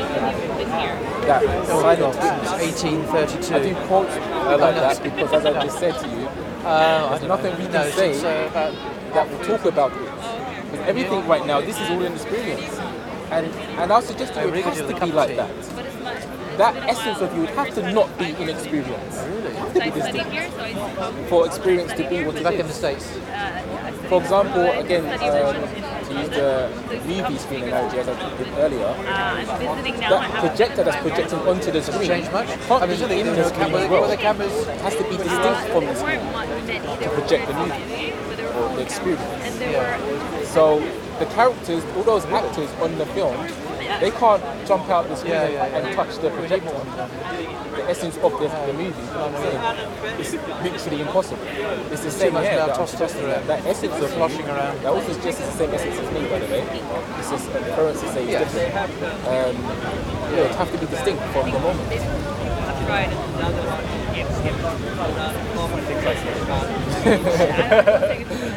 Cool. Yeah, we can go real deep, real quick with these type of questions. Like, and what I find really interesting is that it's deep, but we're talking about ourselves, our direct experience, and it's always like, whoa. Experiential. You know what I mean? Yeah. It's different from the way we identify. It's very specific. Not much of that left now. At least I'm not on religion yet. Not fundamental philosophy questions. Why? You've got down the experience. Yeah, to me, I say you can find the answer basically. Well, I specialise in Christianity and Islam. Other way you look at it is to the experience taking place in front of that essence. And general stuff. That's why, to me, I would suggest it's futile to try and find the truth of what you are in the so-called world. It's still an experience. It's still something that is so-called recognised in the moment. No, I'm just... I use the word recognising not sincerely because it's not really recognising like a being. I'm not saying there's another being that you are. I'm saying the essence is recognising this simply. Could the question be a false problem in the first place? The idea that you can actually pin down. Yes, you can't. Yeah, I would suggest. So because you can't categorize yourself as distinct from everything else. Yes. You are one of I wanted to discuss a few other things. Yeah, I mean, even there's so many ways you can see that the so-called oneness. Even we can say right now, our bodies right now are in the same space. So quote unquote, from space's point of view, they wouldn't see a you and a me. There's one space and some things inside of it. So we say we're born from our mothers, of course on one level that's completely true, but it's within one space. Everything that's taking place is within this one space that spreads out everywhere. And when people talk about different realities and different dimensions and different this and that, it will still be taking place within this one space. You're not going to separate. I guess that's also the product of the way we represent things using language and mathematics. I guess why it's so difficult to talk about exactly what time is, because time is something we measure, and because we measure it, we see it as something distinct. And so we go down Discussing time, but schools of thought, trying to pin down exactly what the ethics of you is, even though the idea of you is an idea. It's false. Yeah, it's an idea. I mean, even from the level of like your name. Your very name was an idea in your mum or your dad. It's just an idea that popped up. And then you live by that idea. So it's like you're a walking idea. I'm Terry, I'm Michael. That's just an idea in someone else's mind. You know what I mean? And of course, depending on the name you get, you're going to have different experiences. If your name was Quasimodo, you wouldn't have been that popular kid at school. You know what I mean? You know, so so even on that level, the fact that our first identity, which is our name, it's just an idea. You know, it's in our parents' mind. So then you can ask yourself, am I just an idea? It doesn't feel right. I say, you're just an idea. I feel like I'm hurting you even saying that. Like, you're just an idea. Of course you're not. There's something essential that you are. And when we're talking about truth, the way I see truth, first of all, is that which cannot change, that which is constant. I kept on pointing you to that essence. That we say this experience taking place, it's taking place in front of something. That projector of the movie that we said before. So that essence, I'll say, is truth. For example, and also because of that being truth, this might sound a bit weird. Actually, I can tell it might not sound too weird. You are thinking. If I say I lie, okay, like I don't think you're wearing a blue top. It's true that I'm lying. Yeah. You know what I mean? It's true that I'm lying. So even on that level, like everything is true. Yeah.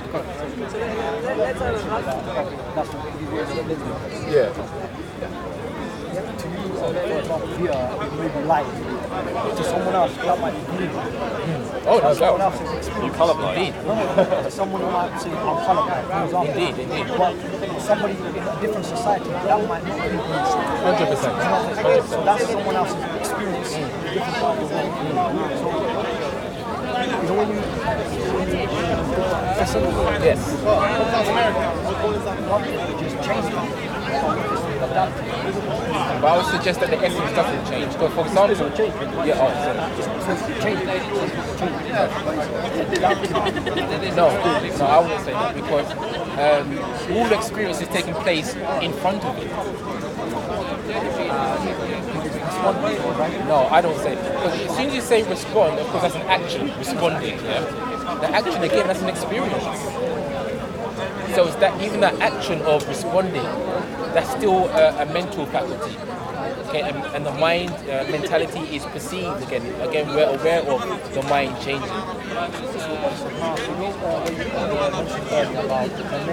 Yes. Yeah. Young, subconsciously you took it in. Future. In your later days, you might respond to when you were young, taking that off, you're being something great, you start acting different. So don't we adapt to those different changes? That's exactly what I'm saying. I agree. Where technically responding to the name that we agree. I know, I agree, but what I'm saying is that we that you're suggesting, I'm saying that's not the essence of what we are. I totally agree, because I said that if your name was Quasimodo, your experience at school wouldn't have been great. Yeah, so it changes this character that we're saying we are. But the experience of the character, of the mind, of the moment, that is what I'm suggesting, cannot be tampered with at all. It's like you can't get there. Yet you are there, because that's you. Do you know what I mean? So would you say we're using them experiences? It depends what you mean when you say we. We cannot buy time, we can only borrow. I'm only in this. I know what you mean. I can't really go back. Yeah. Because that time is gone. I've borrowed that time to educate myself and to go to school, to go work and so forth. Now, it's like what you said, we cannot change. But those experiences where we're kind of like adapting to it, but in a way we're kind of using it. We use to find ourselves. Oh no, we definitely, literally have to use the world to find ourselves, first of all. I mean, without the world, there's nothing. You try to imagine nothing. You know what I mean? You can't imagine nothing, right? So yes, we have to use concepts and things. I'm not anti-concept or something, you know what I mean? Or anti-time. I'm just about looking at the anti-time. Anti-time. Start a movement. Petition. Anti-timers. You know what I mean? I'm just looking at the essence of it. And even the fact that, like what the sister just said there, like, you know, about stopping. But you often get into this a certain feeling about time, like, you know, oh, I wish it would slow down a bit, or this, that, another. But if we knew essentially that it's not a thing insofar as what we have been told it is, like it's an actual force, then we could chill out a bit more. I mean, honestly, time for me now, like, for example, someone mentioned the Grenfell Tower thing to me the other day. That was the 2-year anniversary. 2 years already? Yeah. It's like, what do you mean? You know what I mean? Because time, you know, it's a thought. It's a thought. We think of time. You know, a clock. I've had a watch on. That's a fail. No. We have watches. You have clocks, but they are not time themselves. You know what I mean? You wouldn't say this is time, like, and then you're moving it. Like, you're moving time. instruments I and know. measures. Okay. But I had a Thank good you. time talking to you. Great time, yeah. Thank you, thanks sir. for the time. No problem. Take care. Enjoy your evening. Yeah. It is getting chilly, yeah. You come here first time? Yeah, I haven't seen you before. I think I've seen you before. This is only my third time. I was here last week. On and off for 3 years. Yeah. You've been coming here for years? 3 years now I've been coming, yeah. Again, it goes so quickly. I used to come when I was young. Oh, really? Very, very young. Okay. It wasn't so diverse, so many different. It was mainly just Christian and Muslim. Or like, it was a majority. That was Yeah. majority. What did your parents bring you, or? No, sometimes I would be like with friends. Oh, you came on your own? Oh, you mean like teenage years then? Yeah, Oh, okay. I thought you meant like little you. Even from there, you have like family members that come here. Go past. Oh, I'm sure there's many. It's interesting.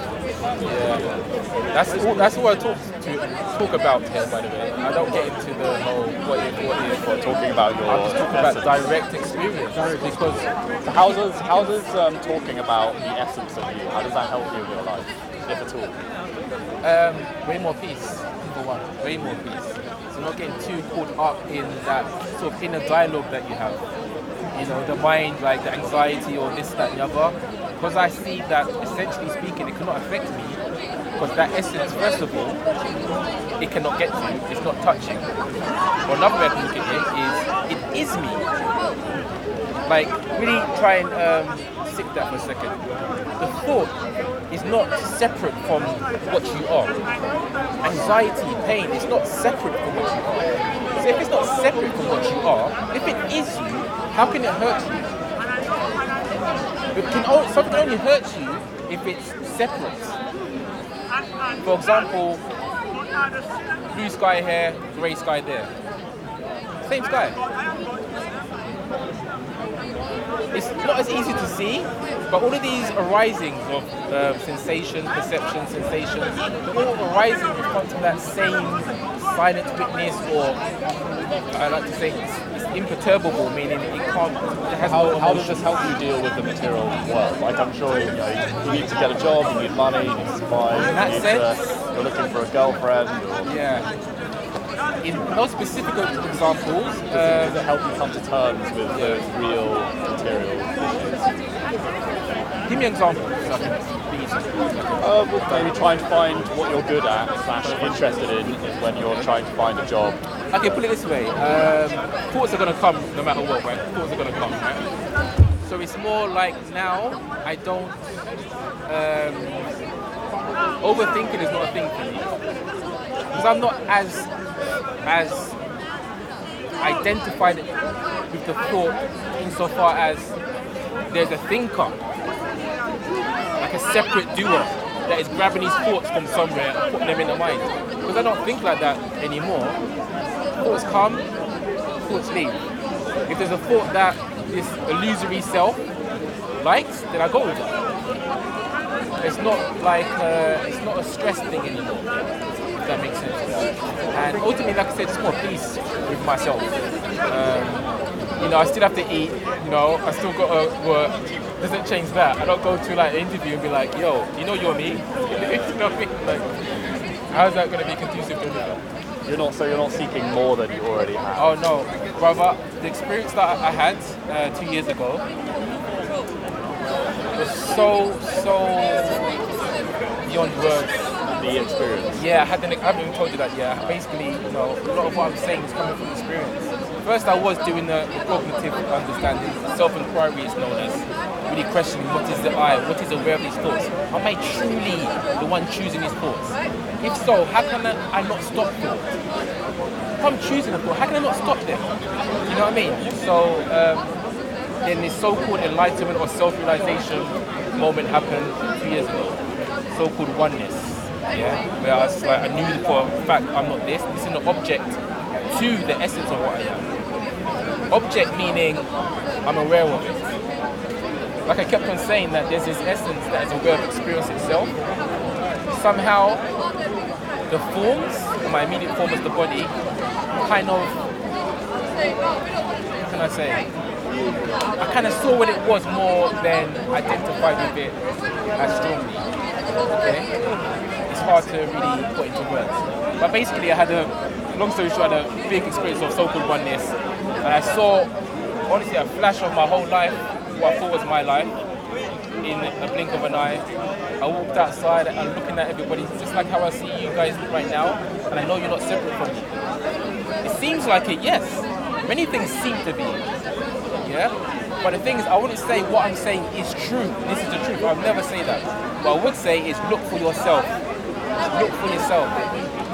I can help point to you because of where I've got to within my self-inquiry and that experience. But by looking for the self, aren't you kind of saying that you're denying the self at the same time? Yeah, I'm talking about for the person who still thinks they are a separate entity. Me now, there's no looking anymore. So I still obviously respect your experience and your experience. You know what I mean? They're still individuals. You know what I mean? I'm not going to come and say, you know what, just give up everything, give up the search.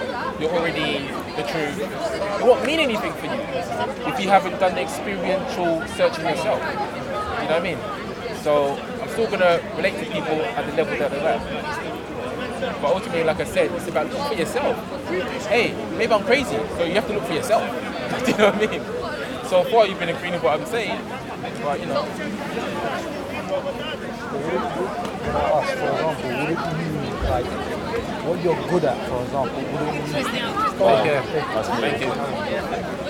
Would it be, for example, like you said, you're not bound to so say for example, you go to a job interview, you have to act a certain way in a job interview. But at the end of the day, what if you could just tap into something that you're good at? So for example, through the changing experience, because it's like you said, we're separate, but we're still connected. We're separate and the same, yeah. It's like this illusion of duality, is what I'm suggesting. Duality meaning there are two things. There's more than one thing. In the same way, you ever have a dream? Like when you're sleeping, you ever have a dream? Yeah? You have a dream that there's separation, right? There's me and the ground, I'm walking. There's me and this person I'm talking to. And then you wake up and realize it was just a dream. So all of those characters, that concrete experience of concrete and separation appeared in a single thought or dream, whatever you want to call it. What I'm suggesting is it's the same right now, it's just harder to see because it's more believable. It's like a negation of that. Yeah, but there's a way, I suggest, definitely for you to realize it's the same. That it seems that we are separate, it seems that duality is a thing, and yes, there is definitely an experience of duality. Like there's space here, I'm experiencing there's a gap. But the experiencer, I'm suggesting, is single. Can I ask, you see the dream that you have, and you see these people in your dream. Yeah. What if you talk really low, you know? Sorry. What if you see all those people you remember seeing in your dream? What if you actually see them previously, but you weren't aware of the situation? So there's so many people in the park. I might notice one or two, three people, but I've noticed other people. When I have a dream, I actually see that person in my dream. Yes. Now, I wasn't aware consciously, but subconsciously everything was taken in. Now, I've made it concrete evidence I've seen this person. Well, in reality, I've actually seen this person. You know what? You see, so you have your physical being, which you need to nourish, take care of. But then you have that soul food that you need to nourish. I feel that. You know, I'm gonna suggest something to you, just on the dream thing. Okay. I said what I said about dreams, just as an example. I'm gonna go a step deeper now. What I'm actually saying is, this you never dreams. this you never dreams, because this is what we call the waking state, yeah? Or dream state, or dream world, and the waking world. This waking world you is not in the dream, by definition. That's a new character in the dream. Like, this so-called world collapses into that dream. Now, there is a acknowledgement, of course, of all of us, that there is now this waking state, and there's also a dream state. So these two things, so-called waking state and so-called dream state, they are known, they are observed. You know now is not the dream state, right?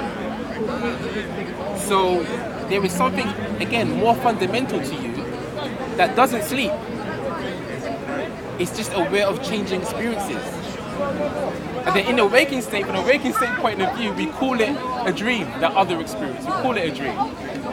So but that this essence you were talking about earlier, it's still there. It's still there, yes. That's why it's aware. That's why you are aware, of the changing state of this is a waking state, this is a dream state, or that was a dream state, you would say, from this point of view. If I go a step further into the dream, now when you're dreaming, now when you're in the dream, sometimes, even from my experience, you may have the same experience where you feel that you can control the narrative of the dream. Lucid dreaming. Yeah? And then there's another part where you're just in the dream and it's happening. 100%, yeah. Are both experiences you? Again, those experiences are not at a distance from that experience of. Meaning, yes, they are both you, but those, they are appearances.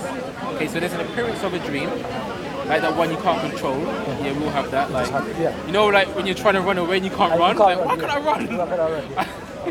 Because it's not you, right? But anyway, and that one where it's more lucid, where you feel, you know you're dreaming. I've had that too. Like, you know you're dreaming.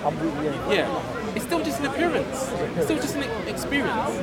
So they're two different experiences. If still in front of that essence that you are. Neither is more real, let's say. Neither is more you. Neither is you. When I say you, just say quickly, when I say you, I mean the essence you. I mean the essence you. But you're still using. You see, you know when I go back to using, you're still using that moment. For example, but not using. But I'm still. It's just the word using, because when you say using, again, that suggests an action, a doing. And using is an experience. So it's still not the essence. That what I'm suggesting. What I'm suggesting. Just quickly, sorry. What I'm suggesting is that essence that you are. I keep saying that. I like to say sometimes the backdrop of the experience that you're having, right? So you can have a blackboard and you write on the board, yeah? That board is like the backdrop of what you are, the essence. That never does anything, it's just essence. Could I define, could you define essence as the experience of existence? Essence as the most fundamental level. That's the way I'm kind of seeing it. I kind of hear you, but if you can. Talk about the essence when you're waking up in a dream state. That which is constant. And you sort of strip everything bare for that basic feeling of being alive. Yes. Existing, which ultimately is the few words which are the experience of existing at its most fundamental level. Is that fair analysis of what you're talking about? Oh, sorry, I didn't get that question. So the experience of existing. Yeah, no, I'm trying to pin down exactly. Okay. Well, maybe I'll just say again what I'm saying and see if it matches to what you're thinking right now. Well, first of all, I would suggest that there is always experiencing happening. This is my suggestion. Non-experiencing, by definition, doesn't exist. Yeah. Okay. It's not an experience, right? So you can't talk about it. So it's that which I'm saying. What I'm saying is that essence. that which is both the essence of the movie and the movie too. Because if I'm saying that there's only one substance, and it's that thing I keep saying, the essence or the backdrop, then there can't be any separation. Just as I said before, the dream, it seems as though in the dream there's separation. But the dream was, every person was made of the same dream stuff, whatever that stuff is.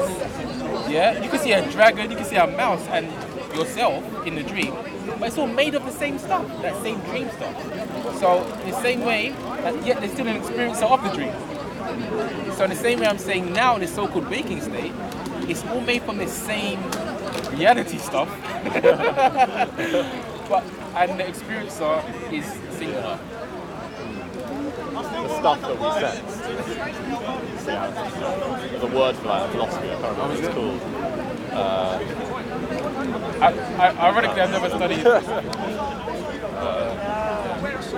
Can I ask, do you say the essence is not, I'm not saying capable of anything, but it goes through these experiences? No, I'm not saying that at all. Because you see, how you say the blackboard, that's the fact, that's it. Yeah, that's the base. The base, okay. Now, the base, once you start, you're awake right now, you're going through this experience right now. What you're seeing, you're interpreting, taking on board. That's added to the base of that experience. Now, how you use it, or how you use that to define your life, or the way you go forward from here, it's not you, but you're ever changing. You're ever adjusting to the moment. The person that we are, yes, is ever changing. The person, yes. So the same thing maybe, for example, when you were 5 years old. For example, I don't know, me, I love Power Rangers. Now if you ask me the same, is that still your favorite TV show? I'll be like, no, it's changed. It's changed, but I'm that same person I was changing. Yeah, but it's that I. When you say I, yes, there is this consistency that was there when you was 5 and there now, but it's not that I. That I is gone by definition. That 5-year-old you is gone. Like if that 5-year-old came here, you wouldn't recognize him. You're like, who are you? Like, you're different, right? So the experience, the person, this personhood changes. Yeah, I totally agree. Yeah, but that blackboard never changes. The consistency with the essence. Yes, there has to be constant. Is that the essence of life itself? Hello. But yeah, you know what I mean? Yeah, and we're never gonna find it in the so-called world. It's like, sometimes I use this analogy. Imagine it's like someone's in a dream and they're trying to find a sandwich in the waking world restaurant. Like, obviously you can't, it's the dream world. You can't get out of the dream and then grab something from the waking world to bring it back in the dream. It's the same here. We can't go so-called travel to the essence and then do anything. It has to be distinct. It has to be. Do we need the body to experience the essence? Yeah. Definitely. Oh, sorry. No, we need the body. We need the body to experience otherness, like to experience apparent duality. Yes. But not to be aware of. But that essence itself, what I'm suggesting is it's always experiencing itself. But because itself is not a body, because itself is not the mind, it's nothingness, to use a word, it's never gonna be like, oh, yeah, I'm the essence. Because you need a mind for that, if that makes sense. As soon as there's a body, a mind and thought, that's not the essence. So this is what I say. Does the essence need in order to go through this? No, that's what I'm saying, bro. It doesn't. It would be like you saying. It would be like me saying right now. Me asking you right now. The space around us. Yeah. Does this space need our bodies to be space? Genuine question. Does the space right now need our bodies to be space? I think it does. How? even if you throw a stone in the water, in the ocean, it will change the atoms in the water. We cannot see it with the human eye. But what I'm saying, my presence has affected something within the world. Oh no, that's 100% I agree. But I'm not talking about the things within the world. This very so-called space between these bodies, this space, the space that the molecules themselves are within, the space that's in between each atom, space, raw space. Does that need our bodies to be space? Of course not. Of course not. This is what I'm saying about this essence, so-called essence. You know, it doesn't need experience to be what it is. But I suggest, this is a belief what I'm saying now, there can never not be an experience. Because for there to be a non-experience, by definition, like I just said to you, it doesn't exist. That which doesn't exist doesn't exist. It doesn't, no, by definition. So it's not even worth talking about. On the other side, if we say, oh, I'm aware of death right now, I'm dead, or I'm aware of non-existence right now, still this acknowledgement. So who is that one? Oh, I'm aware I'm a ghost. Who's saying that? I'm aware there's nothingness. Who's saying that? So either way, there's always going to be this experience taking place. And like I used the dream, I spoke about dreams. In so-called deep sleep, when there's no dreams, again, because that real you, the essence, that more fundamental you, was still there with when there were no dreams. When you wake up now, the waking state you know, I wasn't dreaming the whole night. You know that, right? You can feel it. I wasn't dreaming the whole night. You could have watched 8 hours. No, I felt like I was dreaming like 10 minutes, 15 minutes. Because that essence of you is like filtering in to this waking state.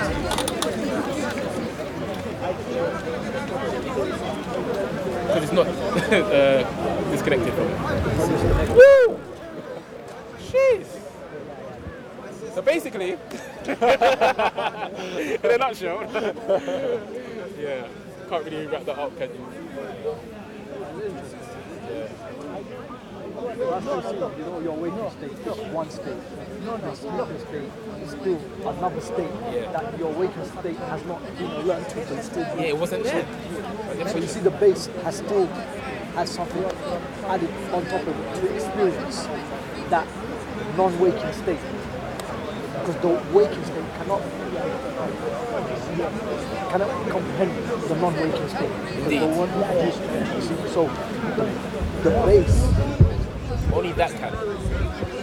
Yeah. But not comprehend as like a mental function. You know, and it's one of those things where when you get to this level of this searching and searching, and you find the answers that you find, and then you just have this contentment, and it's like the end of the search. It's like, oh, I can relax now. I can never know that true essence as an object, yet I know I am. Even without the words I am, you know I am. Meaning you exist. Something, whatever it is, it exists. So yeah, at some point you get to this contentment that I'm never going to know it as an object, but I know it's me. That's it. If I was to wrap things up, I'll say it like that. You get to this level where you're just content that mystery. I'm definitely saying it's a mystery as far as the senses can't figure it out. We can do this so-called self-inquiry and see it is the essence, but I can't know it as an object. I can't grab it and say this is the essence. Or the source. Space, as you mentioned before, space does not need us to be. No, it doesn't. Does space have a purpose? I would suggest no. So the essence is that we have a purpose. I would suggest no. Yeah. But just to speak so why is it there? I hear you. It's a valid question, right? Yeah, totally going into religion. Now, I'm trying to understand. Yeah, no, I've had this question. I'll ask questions to understand. I've had this question, yeah. And what I'm arising to is, again, to me, it or that is not a mind, so it doesn't have preferences. for that anything to have preferences, by definition, that's a limit. This is why one of the reasons I don't subscribe to the religious idea of God, because it has preferences.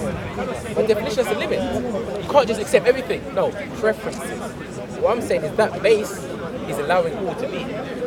No preferences, no discrimination at all, because it's unlimited. Yeah. So from that base level, it's not on mine. But from this human level, waking state, what I would say is the reason for it is because it's just experiencing itself. I won't even go any further than that. Just experiencing itself. Doesn't matter what's happening in the experience, but if I had to give a reason, it's experiencing itself. Ideally, we want nice experiences, of course, but just experiencing itself. Because as I say, the opposite is non-experience. We're not even having this conversation. Do you know what I mean? It's like just experiencing itself. Then what we do in the experience, of course, on the human level now, is down to us as humans and animals. And superheroes.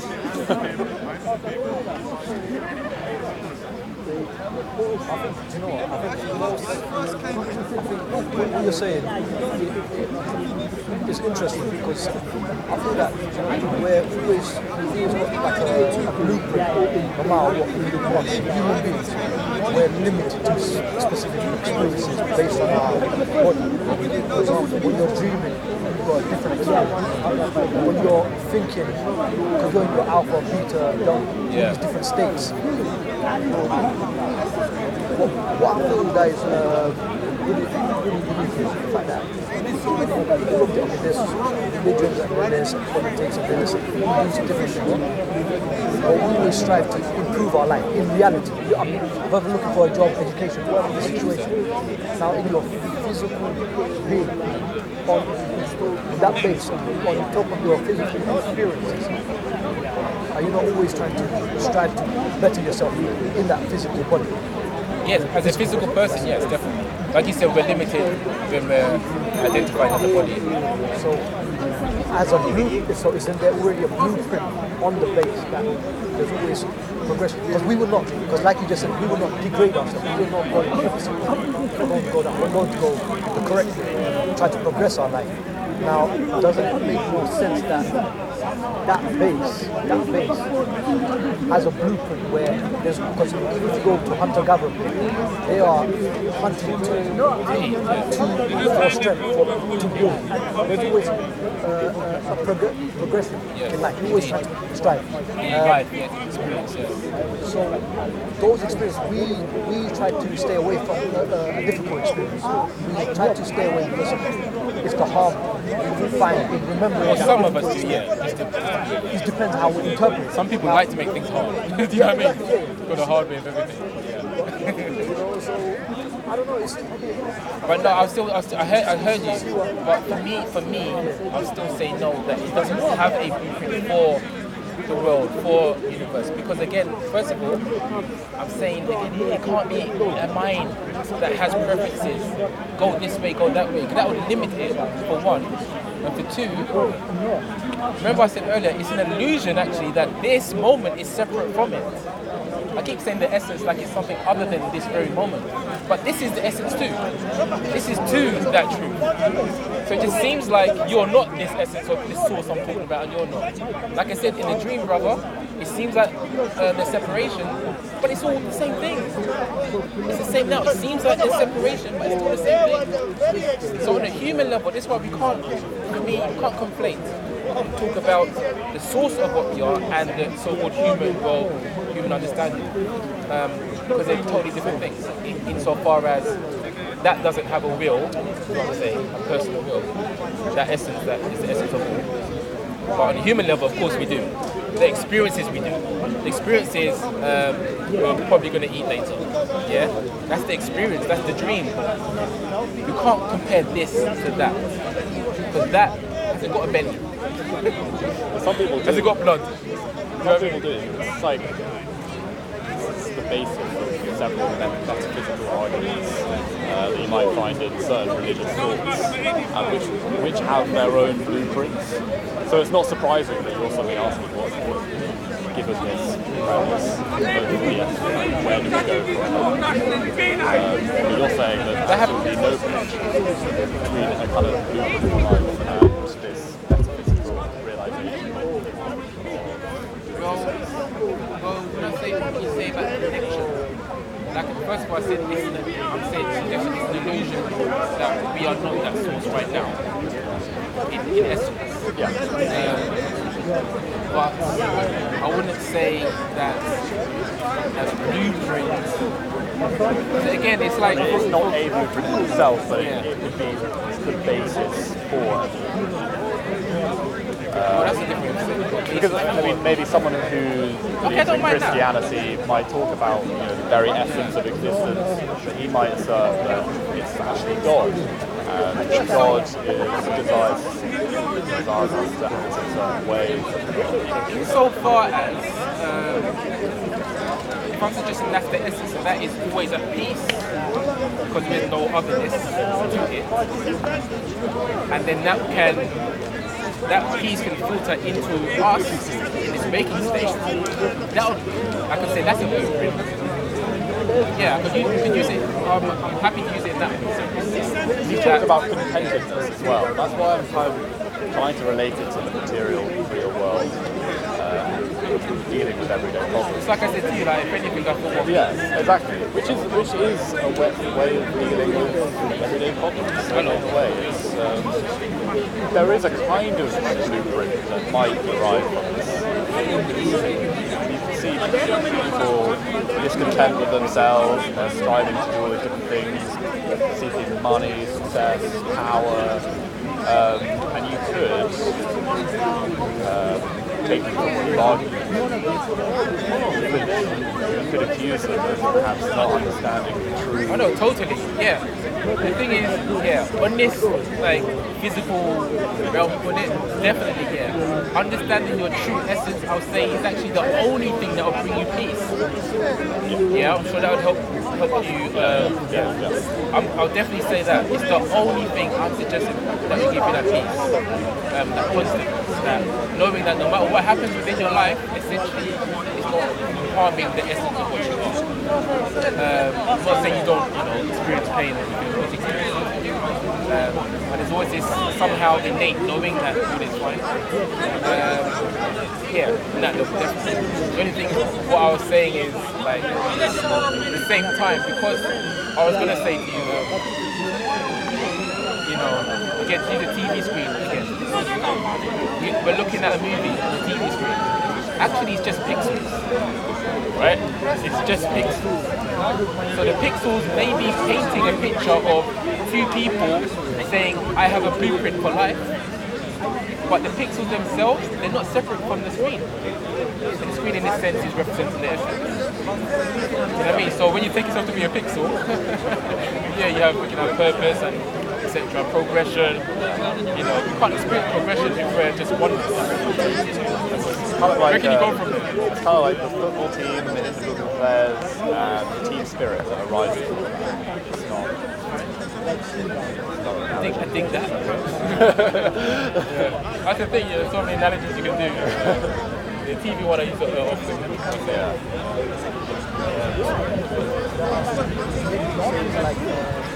self-satisfaction as a last resort.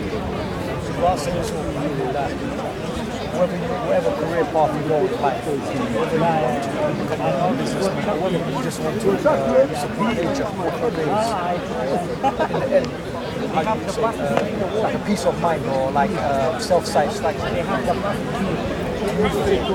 That's the actual I don't want to say blueprint, but like emotional blueprint, because everyone is striving for that inner peace. Whatever. Maybe wisdom. Whatever. But if it's like, I'm even putting religion open to the side, all of that is good. But when you go through a career, education, work life, have family, you have. We're going to be happy. Yes, It's about what we do, we're trying to be happy. Even if somebody's doing something we deem to be bad, from their perspective, it's making them happy. Do you know what I mean? So at the end of the day, we're trying to do something that makes us happy or find peace, essentially. Of course, there's a lot of distortion. That distortion is coming from the belief that we are separate. Because that person who's going to harm another person, they're only going to harm them because they don't see themselves as that person. They don't understand that they share the same source. Do you know what I mean? So do you think, say you wrote your magnum opus on the essence, articulated would you propagate that throughout society? Because you might believe perhaps society would be better off if everyone held this. I'm trying to articulate it. Or would it not matter? Because on an individual level, if you're content with everything, it doesn't matter how society is. Whether you're living in a dictatorship or democracy or in desert or jungle. I would say, I think I hear you. I would say, no, I wouldn't just say, no, I would say that everyone who is actively seeking peace, contentment, should understand the nature of themselves. Definitely, 100%. I would say that's the only thing that should be taught that can fulfill anyone. Because happiness comes and goes. But you'll be happy because you bought a nice cat. So what's the point of getting the happiness if it's just going to go again? But that essence, realizing that essence, that self-realization, that doesn't go. So I say everyone. This is on an individual level. Oh, no, I'm getting there. I have to build up. So that happiness is transient. It comes and goes. But at the same time, I don't believe that. Well, I know and you know that we need contrast, some duality, for there to be experience of otherness. I know you're there because I'm here. So there's always going to be this contrast, and within this contrast, there's always going to be a possibility for bad, because we're always going to have the good as well. You know what I mean? So I don't think there's ever going to be a time in this current reality. I do think reality can change like that, and we can have dolphins walking on the field, and I think it can just change like that. Because that essence is unlimited, so why not? But not this current reality. But for the way things are now, I think there's always going to be this contrast, because there's always going to be this up and down, this left and right, it's good and bad, good and evil. But I do also believe that the world is a reflection of yourself as well, meaning like the way you see the world is how you feel about yourself to a certain extent. So if you want to change the world, yes, it sounds cheesy, but you have to start with yourself. It's the only thing you can change. I can't start with you, exactly. I can't start with you. Like, no, you got to change. You know what I mean? I can start with myself, and then you can relate to me, and then maybe do it yourself. If that answers. What was the question? He's articulating his idea of what the essence is, how it gives him contentment in life.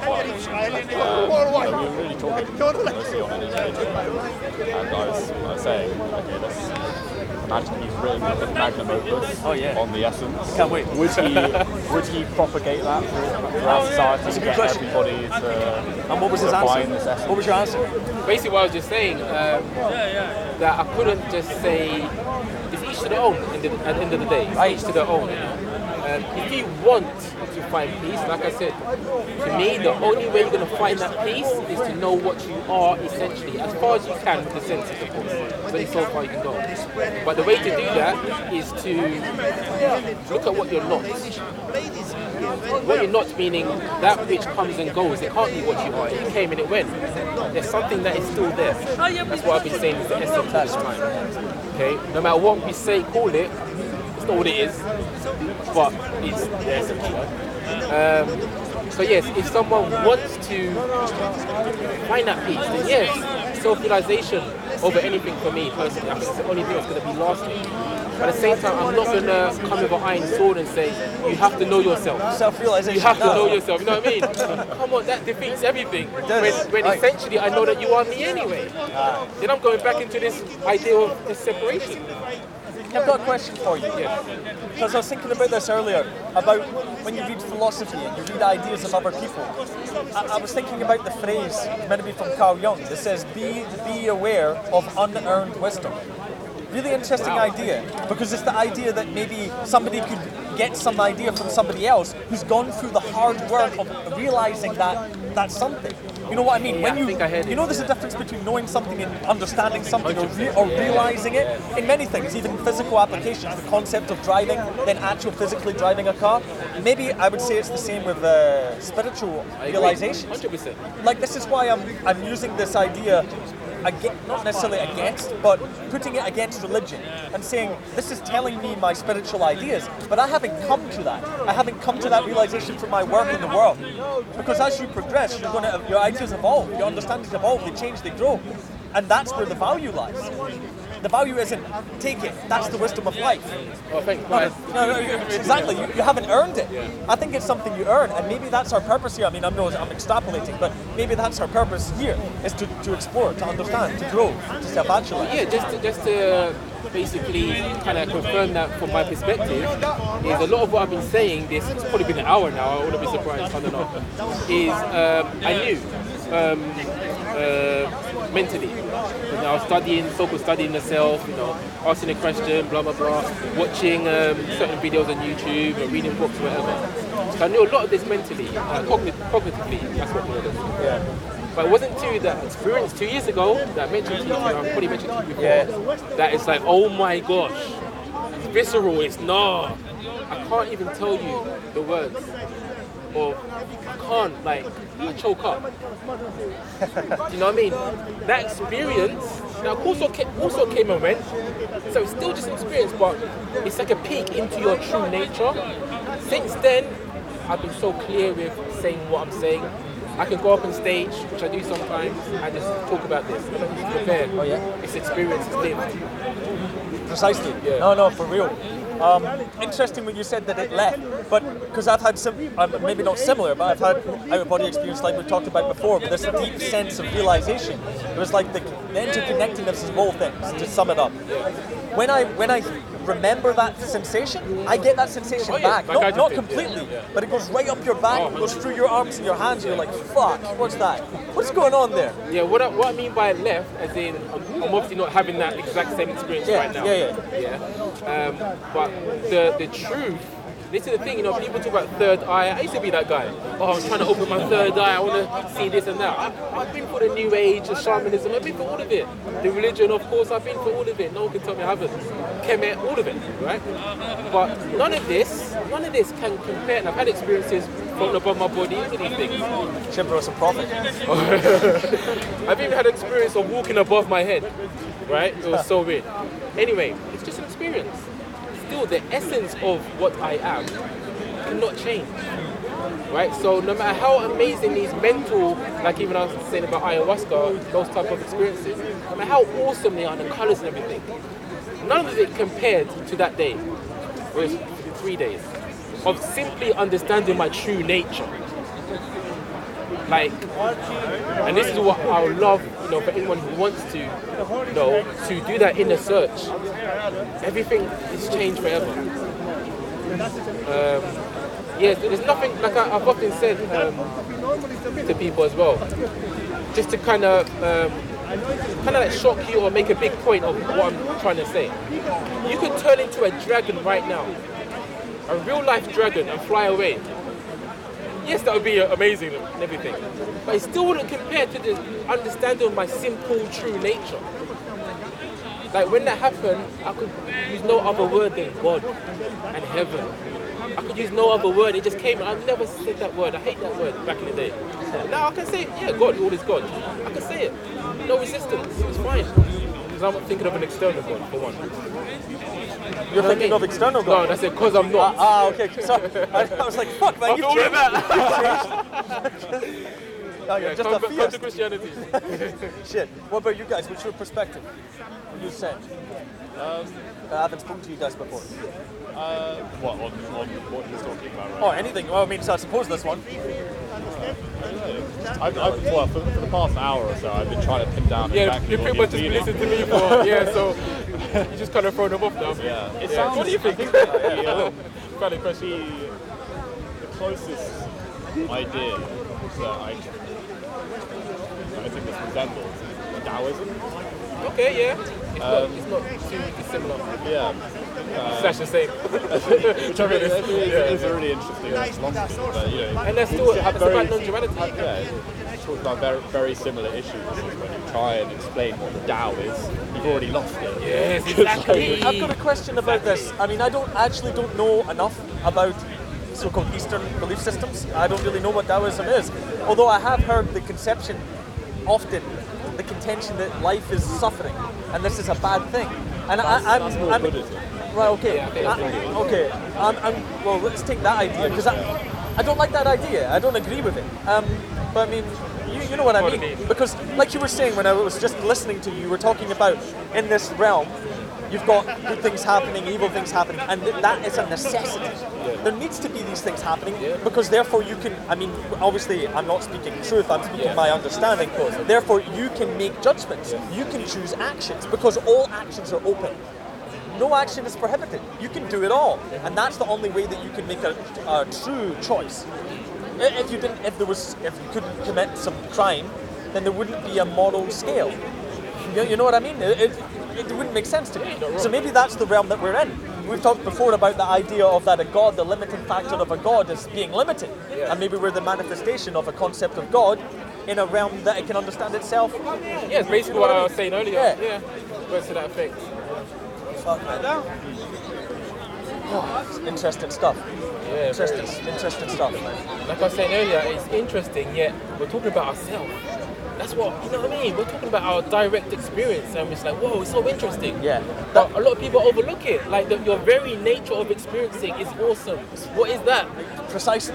You know what I mean? It's like we're living in the greatest adventure story you could imagine. Literally. That's the way that I try and conceptualize it. Like when we were talking to the guy over there, when he was saying, you're asking too many questions. They're too deep. I was like, that's the point. You've got to keep asking. Why not? Explore reality. Explore the conceptions of the mind. And you basically pointed out it's because it fear, but also it's challenging his religion, basically. That's right. Yeah. And the conversation got even more interesting after that, man. You should have stayed. It's good. But never mind. So you said you talked on stage before about these ideas? Yeah, I do talk about this stuff. And you've got a course coming out, guys. I'm not affiliated, 21 steps. I'm not talking name it yet, but basically, it's about these pointings and how to, can't guarantee, enlightenment experience, but basically, how to question your nature of existence. So, I'm actually making a course. Just saying. Come over. Brother. Saigon. Yourself? Mikasa? Oh, never heard of it. William. I was gonna say, it must have been over. No, hour and 23. Jeez, I know, right? This is what happens when you speak about truth. It's just so addicting. Yeah, it's addictive, man. But yeah, cut it off whenever you want because you know how it is, isn't it? Yeah. So what's the time now, anyway? What's going on? I don't. Oh, hell. Jeez. It's the lights tricking us. Seems like it's still early, isn't it? Just finished, man. We're talking about you. He's packing up the camera, I think. Oh, it's packing up.